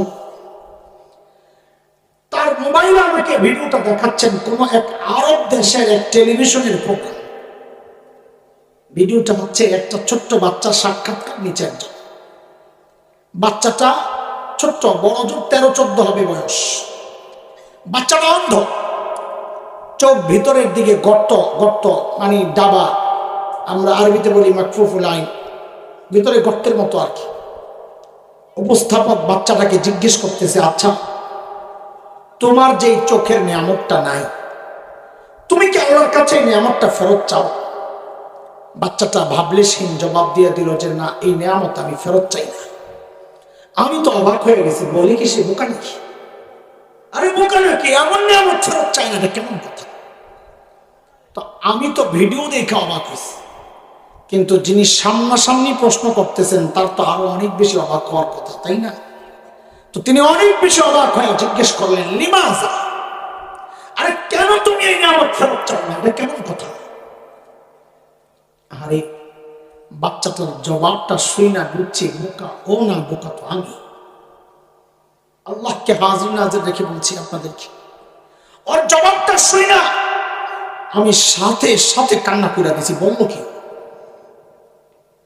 ওকে যখন জিজ্ঞেস করা হলো এই নিয়ামতটা তুমি ফেরত চাও না, বলে না চাই না। কেন চাও না, এটা কেমন কথা? ও বলে কি, দেখেন ও কি পুঁজি বানাইছে, পুঁজির কথা বলতেছিলাম, ও কি পুঁজি বানাইছে দেখেন। বলে কি জানেন, আমি দুনিয়া এটা এই জন্য ফেরত চাই না, সময় মতো কাজে লাগাবো। বলে কোথায়? বলে যখন হিসাব শুরু হয়ে যাবে, যখন আমার ডাক পড়বে, সিরিয়াল, আসো হিসাব আমল নিয়ে আসো, আমি যখন আমার মালিকের সামনে দাঁড়াবো, দুনিয়ায় এই নিয়ামত এই জন্যে চাই নাই, সেদিন যেন আমার মালিকের সামনে নত জানু হয়ে বলতে পারি, ও আমার মালিক, ও আমার মালিক, দুনিয়ায় তো তুমি আমার এই নিয়ামতটা দাও নাই, ওগো মালিক, এই উসিলাই কি আজকে আমার আযাবটা একটু কমায়া দেওয়া যায় না মালিক? আমি কাঁদতেছিলাম ঠিক উল্টা চিন্তা করে, যাহারে আমি যখন হিসাব দিতে দাঁড়াবো, আমার মালিক যদি ঠিক উল্টা প্রশ্নটাই আমাকে করেন, তা আমি কি জবাব দেব? যখন আমার সিরিয়াল আসবে হিসাব দেওয়ার, তখন আমার মালিক যদি আমাকে জিজ্ঞেস করেন, এরে হাসান জামিল, তোকে তো এই চোখের নিয়ামতটা দিছিলাম, তুই তো ভোগও করছস, এখন আযাবটা একটু বাড়াই দিই তো। তোকে তো এই জবানের নিয়ামত দিছিলাম, তুই তো ভোগও করছস, এখন আযাবটা একটু বাড়াই দিই, আমি কি জবাব দিই? এরে বাবা আপনি কি জবাব দিবেন? মা কি জবাব দিবেন? এরে ভাই কি জবাব দিবেন? কার কি পুঁজি আছে বলে? কোন পুঁজির ভরসা এমন নিশ্চিন্ত জীবন যাপন করছে? কি নিয়ে দাঁড়াবেন মালিকের সামনে? বলে হ্যাঁ পুঁজি আছে না, গো পুঁজি আছে, নাই যেটা না, পুঁজি তো আছে, গুনার পুঁজি, গুনা গুনা গুনা গুনা গুনা। চুল পাইকা সাদা হয়ে গেছে গুনা ছাড়তে,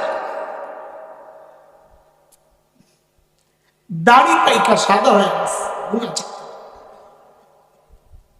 ছাড়বেন কবে বাবা? ভাই ছাড়বেন কবে? হ্যাঁ, এরা যুবক তুই কি ভেবেছিস আল্লাহ তোকে দাড়ি পাকা পর্যন্ত সময় দিবে, চুল পাকা পর্যন্ত সময় দিবে? না রে বাপ না। কত বাবাকে দেখলাম সন্তানের লাশ কাঁদে নিয়ে যাইতেছে, কে জানে কার কখন ডাক চলে আসে। আর কে জানে এই মজলিসে এমন কেউ থাকতে পারে যার খবর নাই, ও বসে আছে এখানে, কিন্তু আর কাফনের কাপড় চলে আসছে না। আরে এমনও তো হইতে পারে কাউকে খবর পেতে পারেন বয়ান করে গেল হাসান জামিল তো দুনিয়ায় নাই।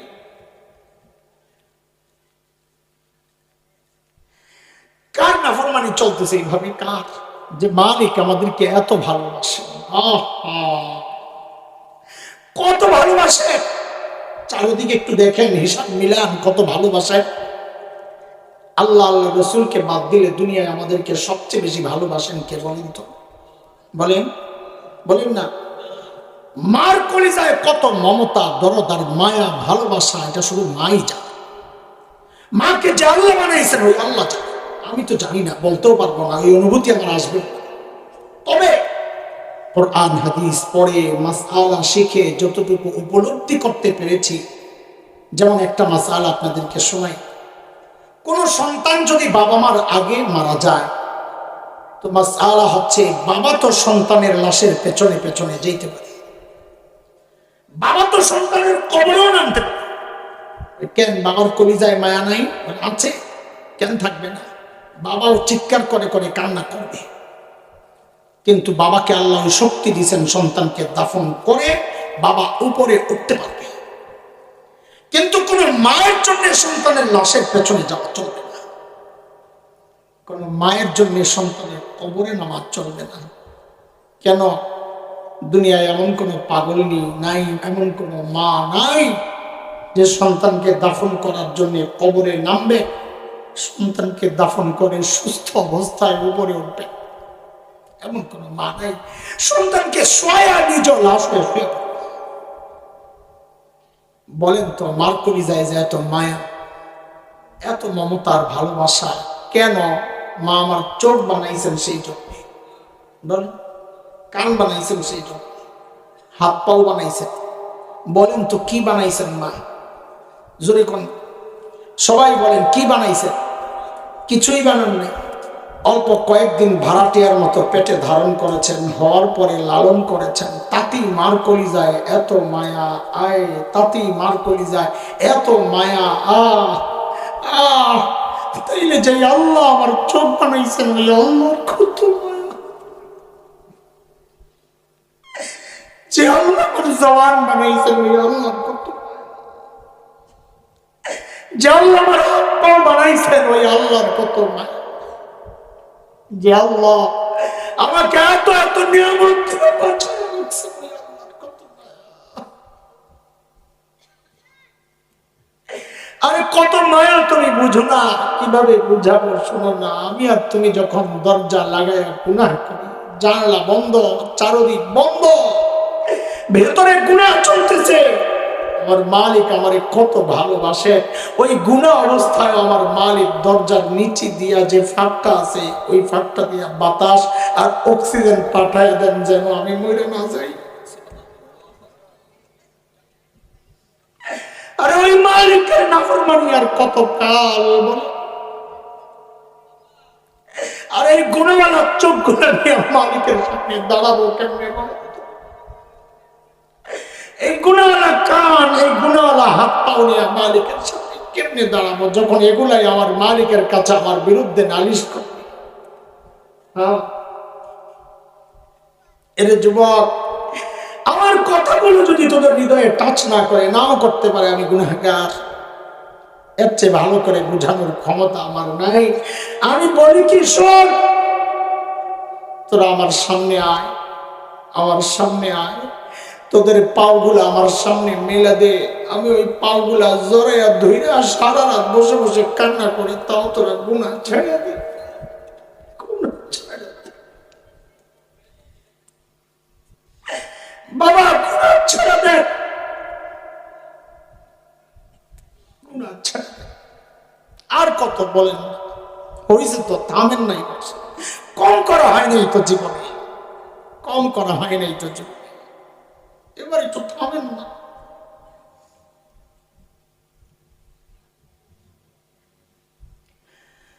কোন পথে যাত্রা আমার? হ্যাঁ, কোন পথে যাত্রা? কোনো পরোয়া নাই, গান ছেড়ে দিয়ে ঘুমিয়ে গেছি। আরে জালিম, ওই অবস্থায় মারা গেলে কি হবে তোর?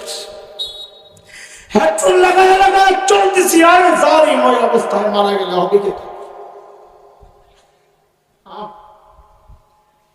কোন ভরসায় এমন নিশ্চিন্ত জীবন যাপন করছি বলেন না?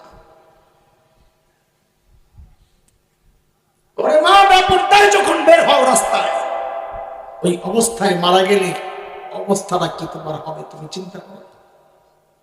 গুনাহ করতে করতে দুনিয়া থেকে বিদায় নিলে, গুনাহ করা অবস্থায় তো হাসরের মাঠে উঠতে হবে। হিসাব আর লইব কি? হিসাব তো চেহারার মধ্যে।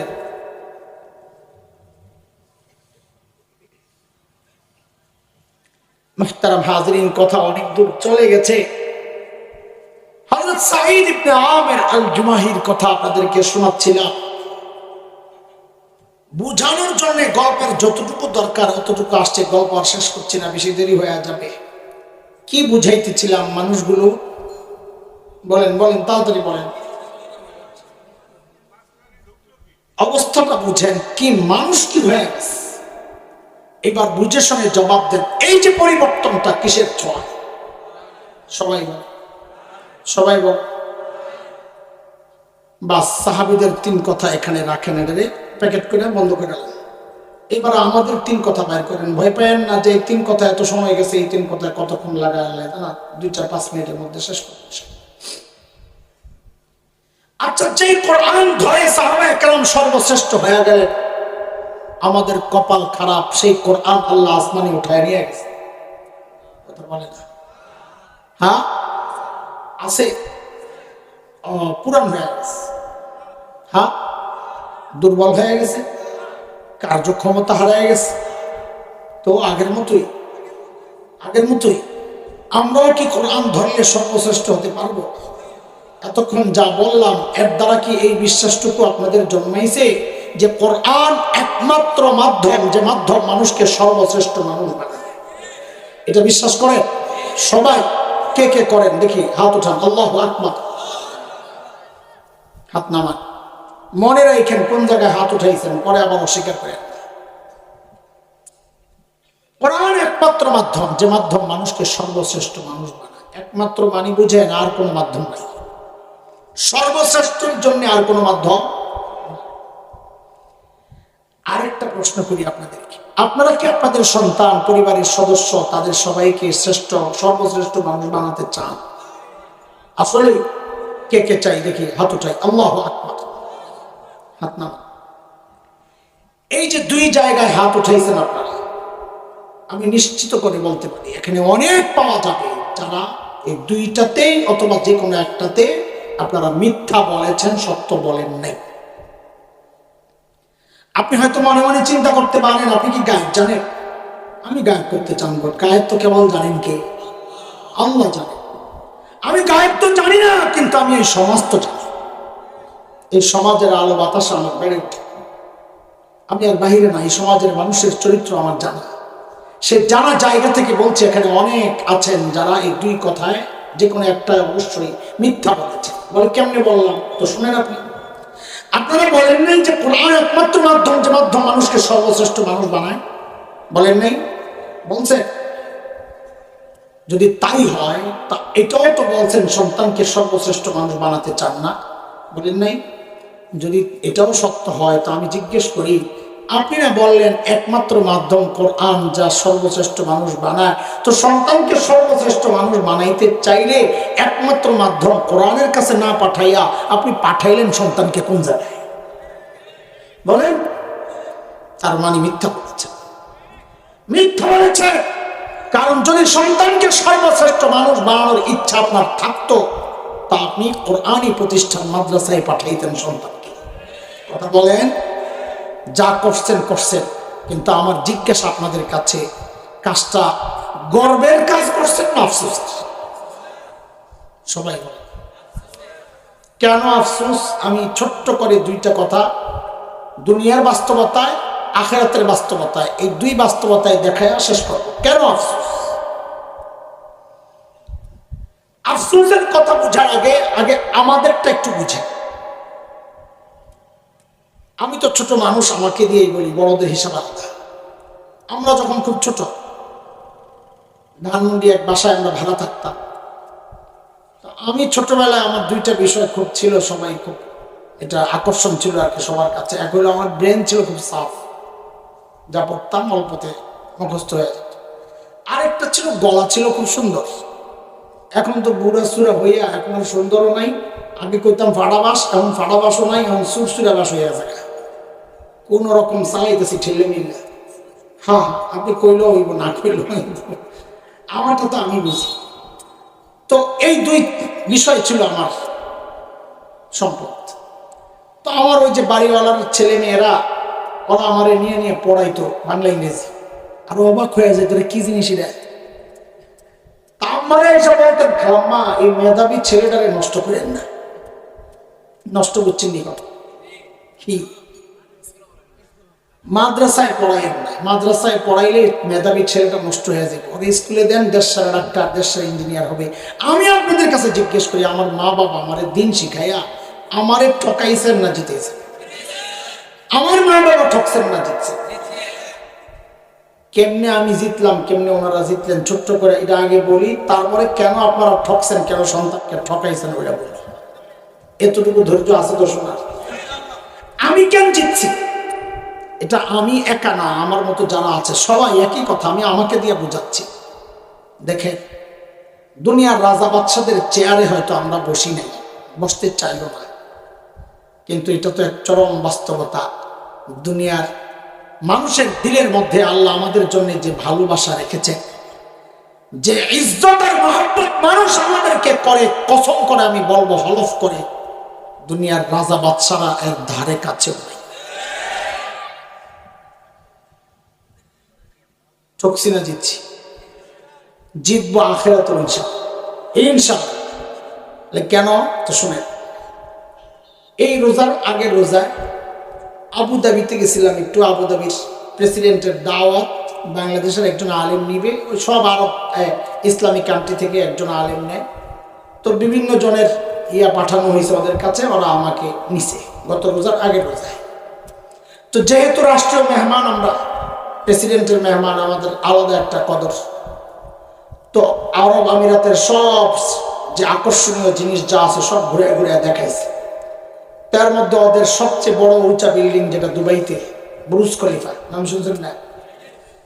ওই বুরুজ খলিফা কত উঁচা, সুবহানাল্লাহ, ওইটার উপরে উঠাইছে দেখানোর জন্য। একদম এমন জায়গায় যেখানে সাধারণ মানুষ উঠতে দেয় না। আমরা যেহেতু প্রেসিডেন্টের মেহমান, আমাদেরকে একদম উপরে উঠাইছে। ওঠার সময় তো দেখছি অনেক বড় বড় বিল্ডিং আছে আশেপাশে, বড় বড় টাওয়ার। উপরে উঠছে, নিচের দিকে তাকায় দেখি ওই বড় টাওয়ার যা আছে সব লম্বা লম্বা বোতলদার করে রাখছে, এই শুরু শুরু হয়ে গেছে। কিন্তু বিশ্বাস করেন, এই উপরে উঠা আমার দিনের মধ্যে এতটুকু পুলক অনুভব আমি করি নাই যে হারে উঠে গেছি। বরং আমার অন্য একটা চিন্তায় আমার মজা লাগতেছিল যে হারে আজকে দুনিয়ার ওই বিল্ডিং গুলারে ছোট্ট ছোট্ট মনে হয়, জান্নাতে আল্লাহ যখন দিবেন ইনশাআল্লাহ, যখন আল্লাহ বলবেন এ হাসান জামিল পড়ো আর উপরের দিকে ওঠো, ইকরা ওয়ারতাকি, বলে কেমনে পড়ুন, কামা কুনতা তুরাত্তিলু ফিদ দুনিয়া, দুনিয়ায় যেমনি পড়তা। বলে আল্লাহ কদ্দুর উঠুম, বলে ফাইন্না মানজিলাতাকা ইনদা আখিরি আয়াতিন তাকরাউহা, আয়াত জেনে শেষ হবে তোর তলাও শেষ হবে। জান্নাতের সবচেয়ে উঁচু বিল্ডিং এর মালিক হাফেজে কোরআন, আল্লাহু আকবার। ঠকছি না জিতছি? বলেন আমার মা বাবা ঠকছেন না জিতছেন? কেন ছোট্ট করে বলি, দেখেন প্রতিদিন তো মাহফিল 3টা 4টা করে চলছে গাড়ি যাত্রা বাড়ি। ঈদের দিনও আমরা ছুটি নেই, ঈদের নামাজ পড়াইতে হয়। তো এমন কোন দিন আমার জিন্দগিতে যায় বলে আমার মনে পড়ে না, আমি জানি না, ভুলে থাকতে পারে, যেই দিন হাত উঠাইয়া বলি না রব্বির হামহুমা কামা রব্বায়ানি সগীরা। আমার মা বাবা ঠকছেন না জিতছেন? আমার তো আরো আলাদা কিছু পাগলামি আছে। মাঝে মধ্যে গ্রামের বাড়িতে চলে যাই, মাদ্রাসা আছে পেছনে, মা বাবার কবর, এই 2 দিন আগেও গেছি, এই ব্যস্ততার মধ্যে ওদের বাড়ি যা কি করি, মা বাবার কবর তো একসাথে, তো ঠিক 2 জনের মাথার মাঝখানে যাই বসে, পোলাপাইনের মতো যেন মাথায় তেল দিয়ে এরকম একটা ভাব লইয়া, তো বৈশা তেলাওয়াত করি কিছুক্ষণ। ওই দিন হাতে কম সময় ছিল, শুধু ইয়াসিন সূরা পড়ছি বৈশা।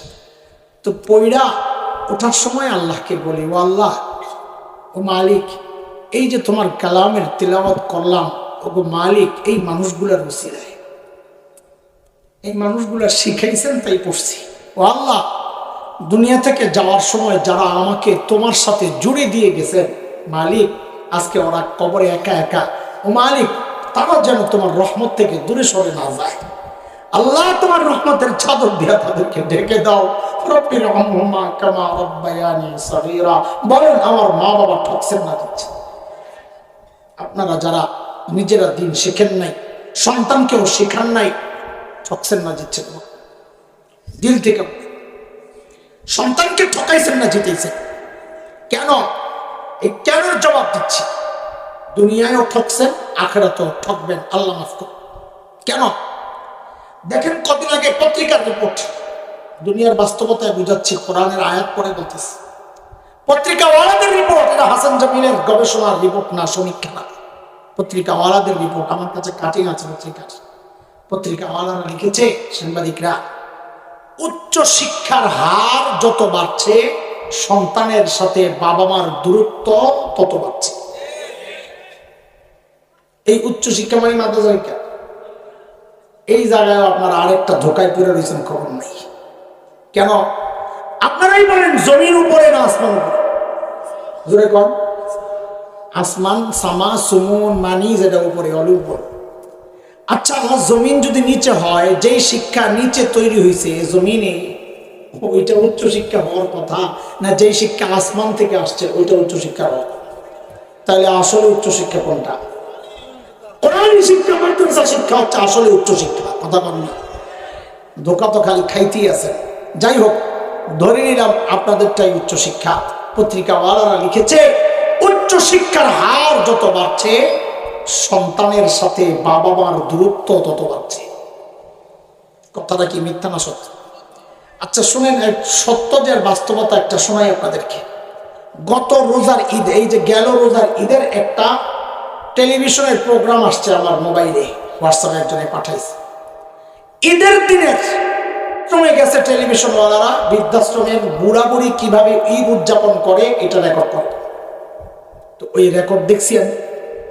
আহারে, বুড়া বুড়িদের আফসুস, তাদের হৃদয়ের যে ব্যথা, কথাগুলো বলতে পারছে না, বুক ফেটে যেন চিৎকার করতে মন চাচ্ছে, চোখ দিয়ে ঝরঝর করে পানি পড়ছে, পেয়ালার মধ্যে হয়তো ফিন্নি টিন্নি কিছু খাইতে পারে না, কথা কইতে পারে না। আপনারা শুনলে অবাক হবেন, সাধারণ ঘরের কোনো বুড়া বুড়ি না তারা আমি পরিচয় জেনেছি আর অবাক হয়েছি, সব এলিট শ্রেণী, সমাজের হাই সোসাইটি যারা, এরা ওদের কান্না দেখে বিশ্বাস করেন আমারও চোখ দিয়ে পানি চলে আসছে। কিন্তু কিন্তু একটা বিষয়ে গর্বে আমার বুকটা ফুলে গেছে। কি সেটা জানে? ওই যে বুড়া বুড়ি পরিচয় দিচ্ছে, ছেলে মেয়ে কি করে, পরিবার কারা, এই বুড়া বুড়ি যখন নিজেদের পরিচয় দিচ্ছিল, আল্লাহর কসম খায়া বলছি, আপনারা সার্চ দিয়ে নিজেরাও দেখে নিতে পারেন, একজন বুড়িও নিজের পরিচয় দেওয়ার সময় বলেন নাই আমি হাফেজের মা। একজন বুড়ো বলেন নাই আমি আলেমের বাবা। এটা বলতে পারে না, পারে না এটা বলতে। আমরা আমাদের সন্তানকে শেখাই এটা। মা বাবার পায়, মা বাবার সন্তুষ্টি তোমার জান্নাত, মা বাবার অসন্তুষ্টি তোমার জাহান্নাম। তুমি জান্নাত কই কই খোঁজো মিয়া, তোমার মায়ের পায়ের কাছেই তো তোমার জান্নাত। এই শিক্ষা যে পায় সে কোনোদিন মা বাবা ছাইরা দূরে যেতে পারে না। কথা কোন ঠিক কিনা? এই শিক্ষা দিয়েই দূরে সরে যাচ্ছে। আর এখন নতুন চক্রান্ত শুরু হয়েছে, টিং টিং সাইকেল চালাই, ব্যাংকের লাভ শিখায়া শিখায়া সন্তান মা বাবাকে এখন আর দূরে ঠেলবে না, মাথায় উঠে লাফাবে। কথা কোন ঠিক কিনা? সন্তান মা বাবাকে হত্যা করবে, এগুলো দেখছি আমরা। মা বাবা সন্তান একসাথে বসে অপরাধ করবে, সেই এক দুষ্ট চক্র লেগেছে আমার দেশের শান্তি শৃঙ্খলা, আমার তাহজিব তামাদ্দুন ধ্বংসের চক্রান্তে ওরা মেতেছে। ওরা জানে এই দেশ থেকে ইসলাম বিতাড়িত করতে পারলে এই দেশ দখল করা তাদের জন্য সহজ হয়ে যাবে, ওরা জানে। কিন্তু ওদের উদ্দেশ্যে এই গভীর রাতে বাংলাদেশের এই প্রত্যন্ত অঞ্চল থেকে আমরা পয়গাম শোনায়া দিতে চাই, শোন কুলাঙ্গাররা, আমার দেশ দখল করবি, শোন। যদি মানচিত্র আক্রান্ত হয় আর আমার দিন আর শরীয়ত আক্রান্ত হয়, আমার আকীদা বিশ্বাস চেতনা আক্রান্ত হয়, আল্লাহর কসম খায়া বলি, একটা কেউ পালাতে কিন্তু দেওয়া হবে না, পালাতে কিন্তু না। সাবধান, সাবধান থাকেন, সতর্ক থাকেন। সময় আছে, সন্তানকে পাঠায়া দেন মাদ্রাসায়, সময় আছে। আখেরি আফসোসটা, শেষ কথা আমার, আখেরি আফসোস রয়ে গেছে হাসরের মাঠে।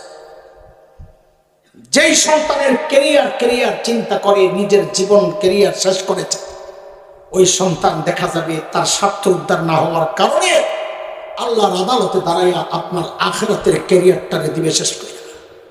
সূরা আহজাবের কথা, সন্তান মুরব্বী অধীনস্থ যারা, তারা আল্লাহর আদালতে দাঁড়াইয়া কি বলবে? রব্বানা ইন্না আতা'না সাদাতানা ওয়া কুবারা'ানা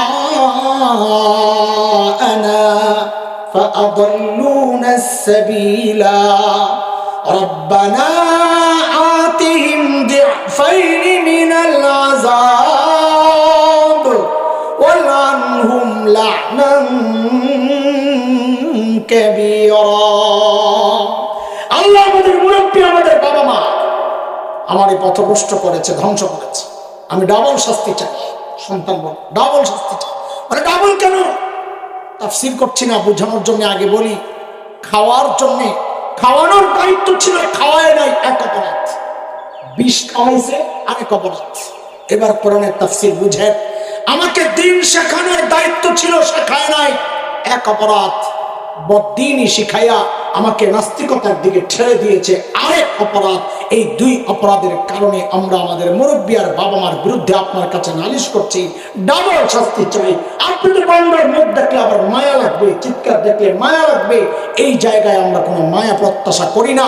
ওয়ালআনহুম লা'নান কাবীরা, তাদেরকে দূরে, বহু দূরে আপনার রহমত থেকে সরায় দেন। অথচ দিন শিখলে লানতের দোয়া করতো না, রব্বির হামহুমা বলে রহমতের দোয়া করতো। বলেন ঠকছেন না জিতছেন? আর কথা কয় না। যা ধরছেন আর যা ছাড়ছেন এটা গর্ব না আফসোস? ওইটাই শিখাইছি। ধরলাম কি বলেন, ছাড়লাম কি? আহারে কথা শেষ। কয় কথা হয়েছে আজকে? কয় কথার বয়ান হয়েছে বলেন? হ্যাঁ, কথা কিন্তু শেষ হয় না, একটু রাখেন। কয় কথার বয়ান হয়েছে? সাহাবীদেরকে নিয়ে কয় কথা? ওরা ছিল কি, হইল কি? মাঝখানে আমাদেরকে নিয়ে কয় কথা? ধরলাম কি, ছাড়লাম কি? আহারে, এখন সারা জীবন আহারে করলাম কি করবেন না মানুষ হইবেন ঠিক মতন কর? যদি হইতে হয় তো আমারে 5টা অঙ্গীকার দিয়ে বিদায় নেন। বলেন সবাই। 1 নাম্বার, শুদ্ধ কোরআন শিখবো ইনশাআল্লাহ। ইনশাআল্লাহ। হ্যাঁ, 2 নাম্বার শিক্ষা, আমার কোরআন শরীফ শিক্ষা গিলাপ বাইন্দে ঘরে সিপে ঢুকে রেখেন না, নিয়মিত কোরআন পড়বো ইনশাআল্লাহ। বলেন বলেন 1 নাম্বার কি? শুদ্ধ কোরআন শিখবো। 2 নিয়মিত পড়বো। বলেন 2 নিয়মিত কোরআন পড়বো। 3 কোরআন মানবো। কোরআন কি? কোরআনের অর্থ পড়বো, কোরআন বুঝবো, বুঝার চেষ্টা করবো, তাফসীর পড়বো, তারপরে মানার চেষ্টা করবো। তো কয় ওয়াদা হইলো? 3টা। 1 নাম্বার শুদ্ধ কোরআন শিখবো, কোরআন নিয়মিত পড়বো, 3 কোরআন মানবো, 4 কোরআন ওয়ালাদেরকে ভালোবাসবো। কারা? আলেম ওলামা। যদি দেখেন আলেম ওলামারে ভালোবাসলে দল নারাজ করুন, দল সালাম। নেতা নারাজ বলে আপনাকে তালাক। পারবেন না ইনশাআল্লাহ। আলেমের হাত ছাড়বো না ইনশাআল্লাহ। ঠিক আছে ইনশাআল্লাহ। কয়টা গেল ওয়াদা? আবার শোনান পেছনের পড়া। 1 নাম্বার শুদ্ধ কোরআন, নিয়মিত কোরআন, কোরআন মানবো, 4 কোরআনওয়ালাদেরকে ভালোবাসবো, 5 নাম্বার কোরআনই প্রতিষ্ঠান দেখলেই তার পাশে দাঁড়াবো ইনশাআল্লাহ। আর্থিক সহযোগিতা হোক বা ঢাল হিসাবে হোক, পরামর্শ দিয়ে হোক, উৎসাহ দিয়ে হোক, যেইভাবে পারি কোরআনই প্রতিষ্ঠানের পাশে দাঁড়াবো ইনশাআল্লাহ। ইনশাআল্লাহ। আল্লাহ কবুল করেন, আল্লাহ এই মজমাকে কবুল করেন। আজকে যে সমস্ত ওয়াইজরা কথা বলেছেন, আল্লাহ সবাইকে নিরাপত্তার চাদরে ঢেকে রাখেন, জবানে বারাকা দেন। যেই কথাগুলো হয়েছে সমস্ত সহি কথাগুলোর উপর আল্লাহ আমলের তৌফিক দান করেন। আমি যে মসজিদের উদ্যোগে সুন্দর আয়োজন, এই মসজিদের যে নির্মাণ কাজে আপনারা সহযোগিতা করেছেন, আরও বেশি বেশি করার তৌফিক দেন। আর যে সংগঠনের পক্ষ থেকে এই সুন্দর আয়োজন, আল্লাহ ওই যুবকদেরকে কবুল করেন। আমিন। ওয়া আখিরু দাওয়ানা আলহামদুলিল্লাহি রাব্বিল আলামিন। সুবহানাল্লাহি বিহামদিহি, সুবহানাকাল্লাহুম্মা বিহামদিকা, আশহাদু আল্লা ইলাহা ইল্লা আনতা, আস্তাগফিরুকা ওয়া আতুবু ইলাইক। দুরূদ শরীফ।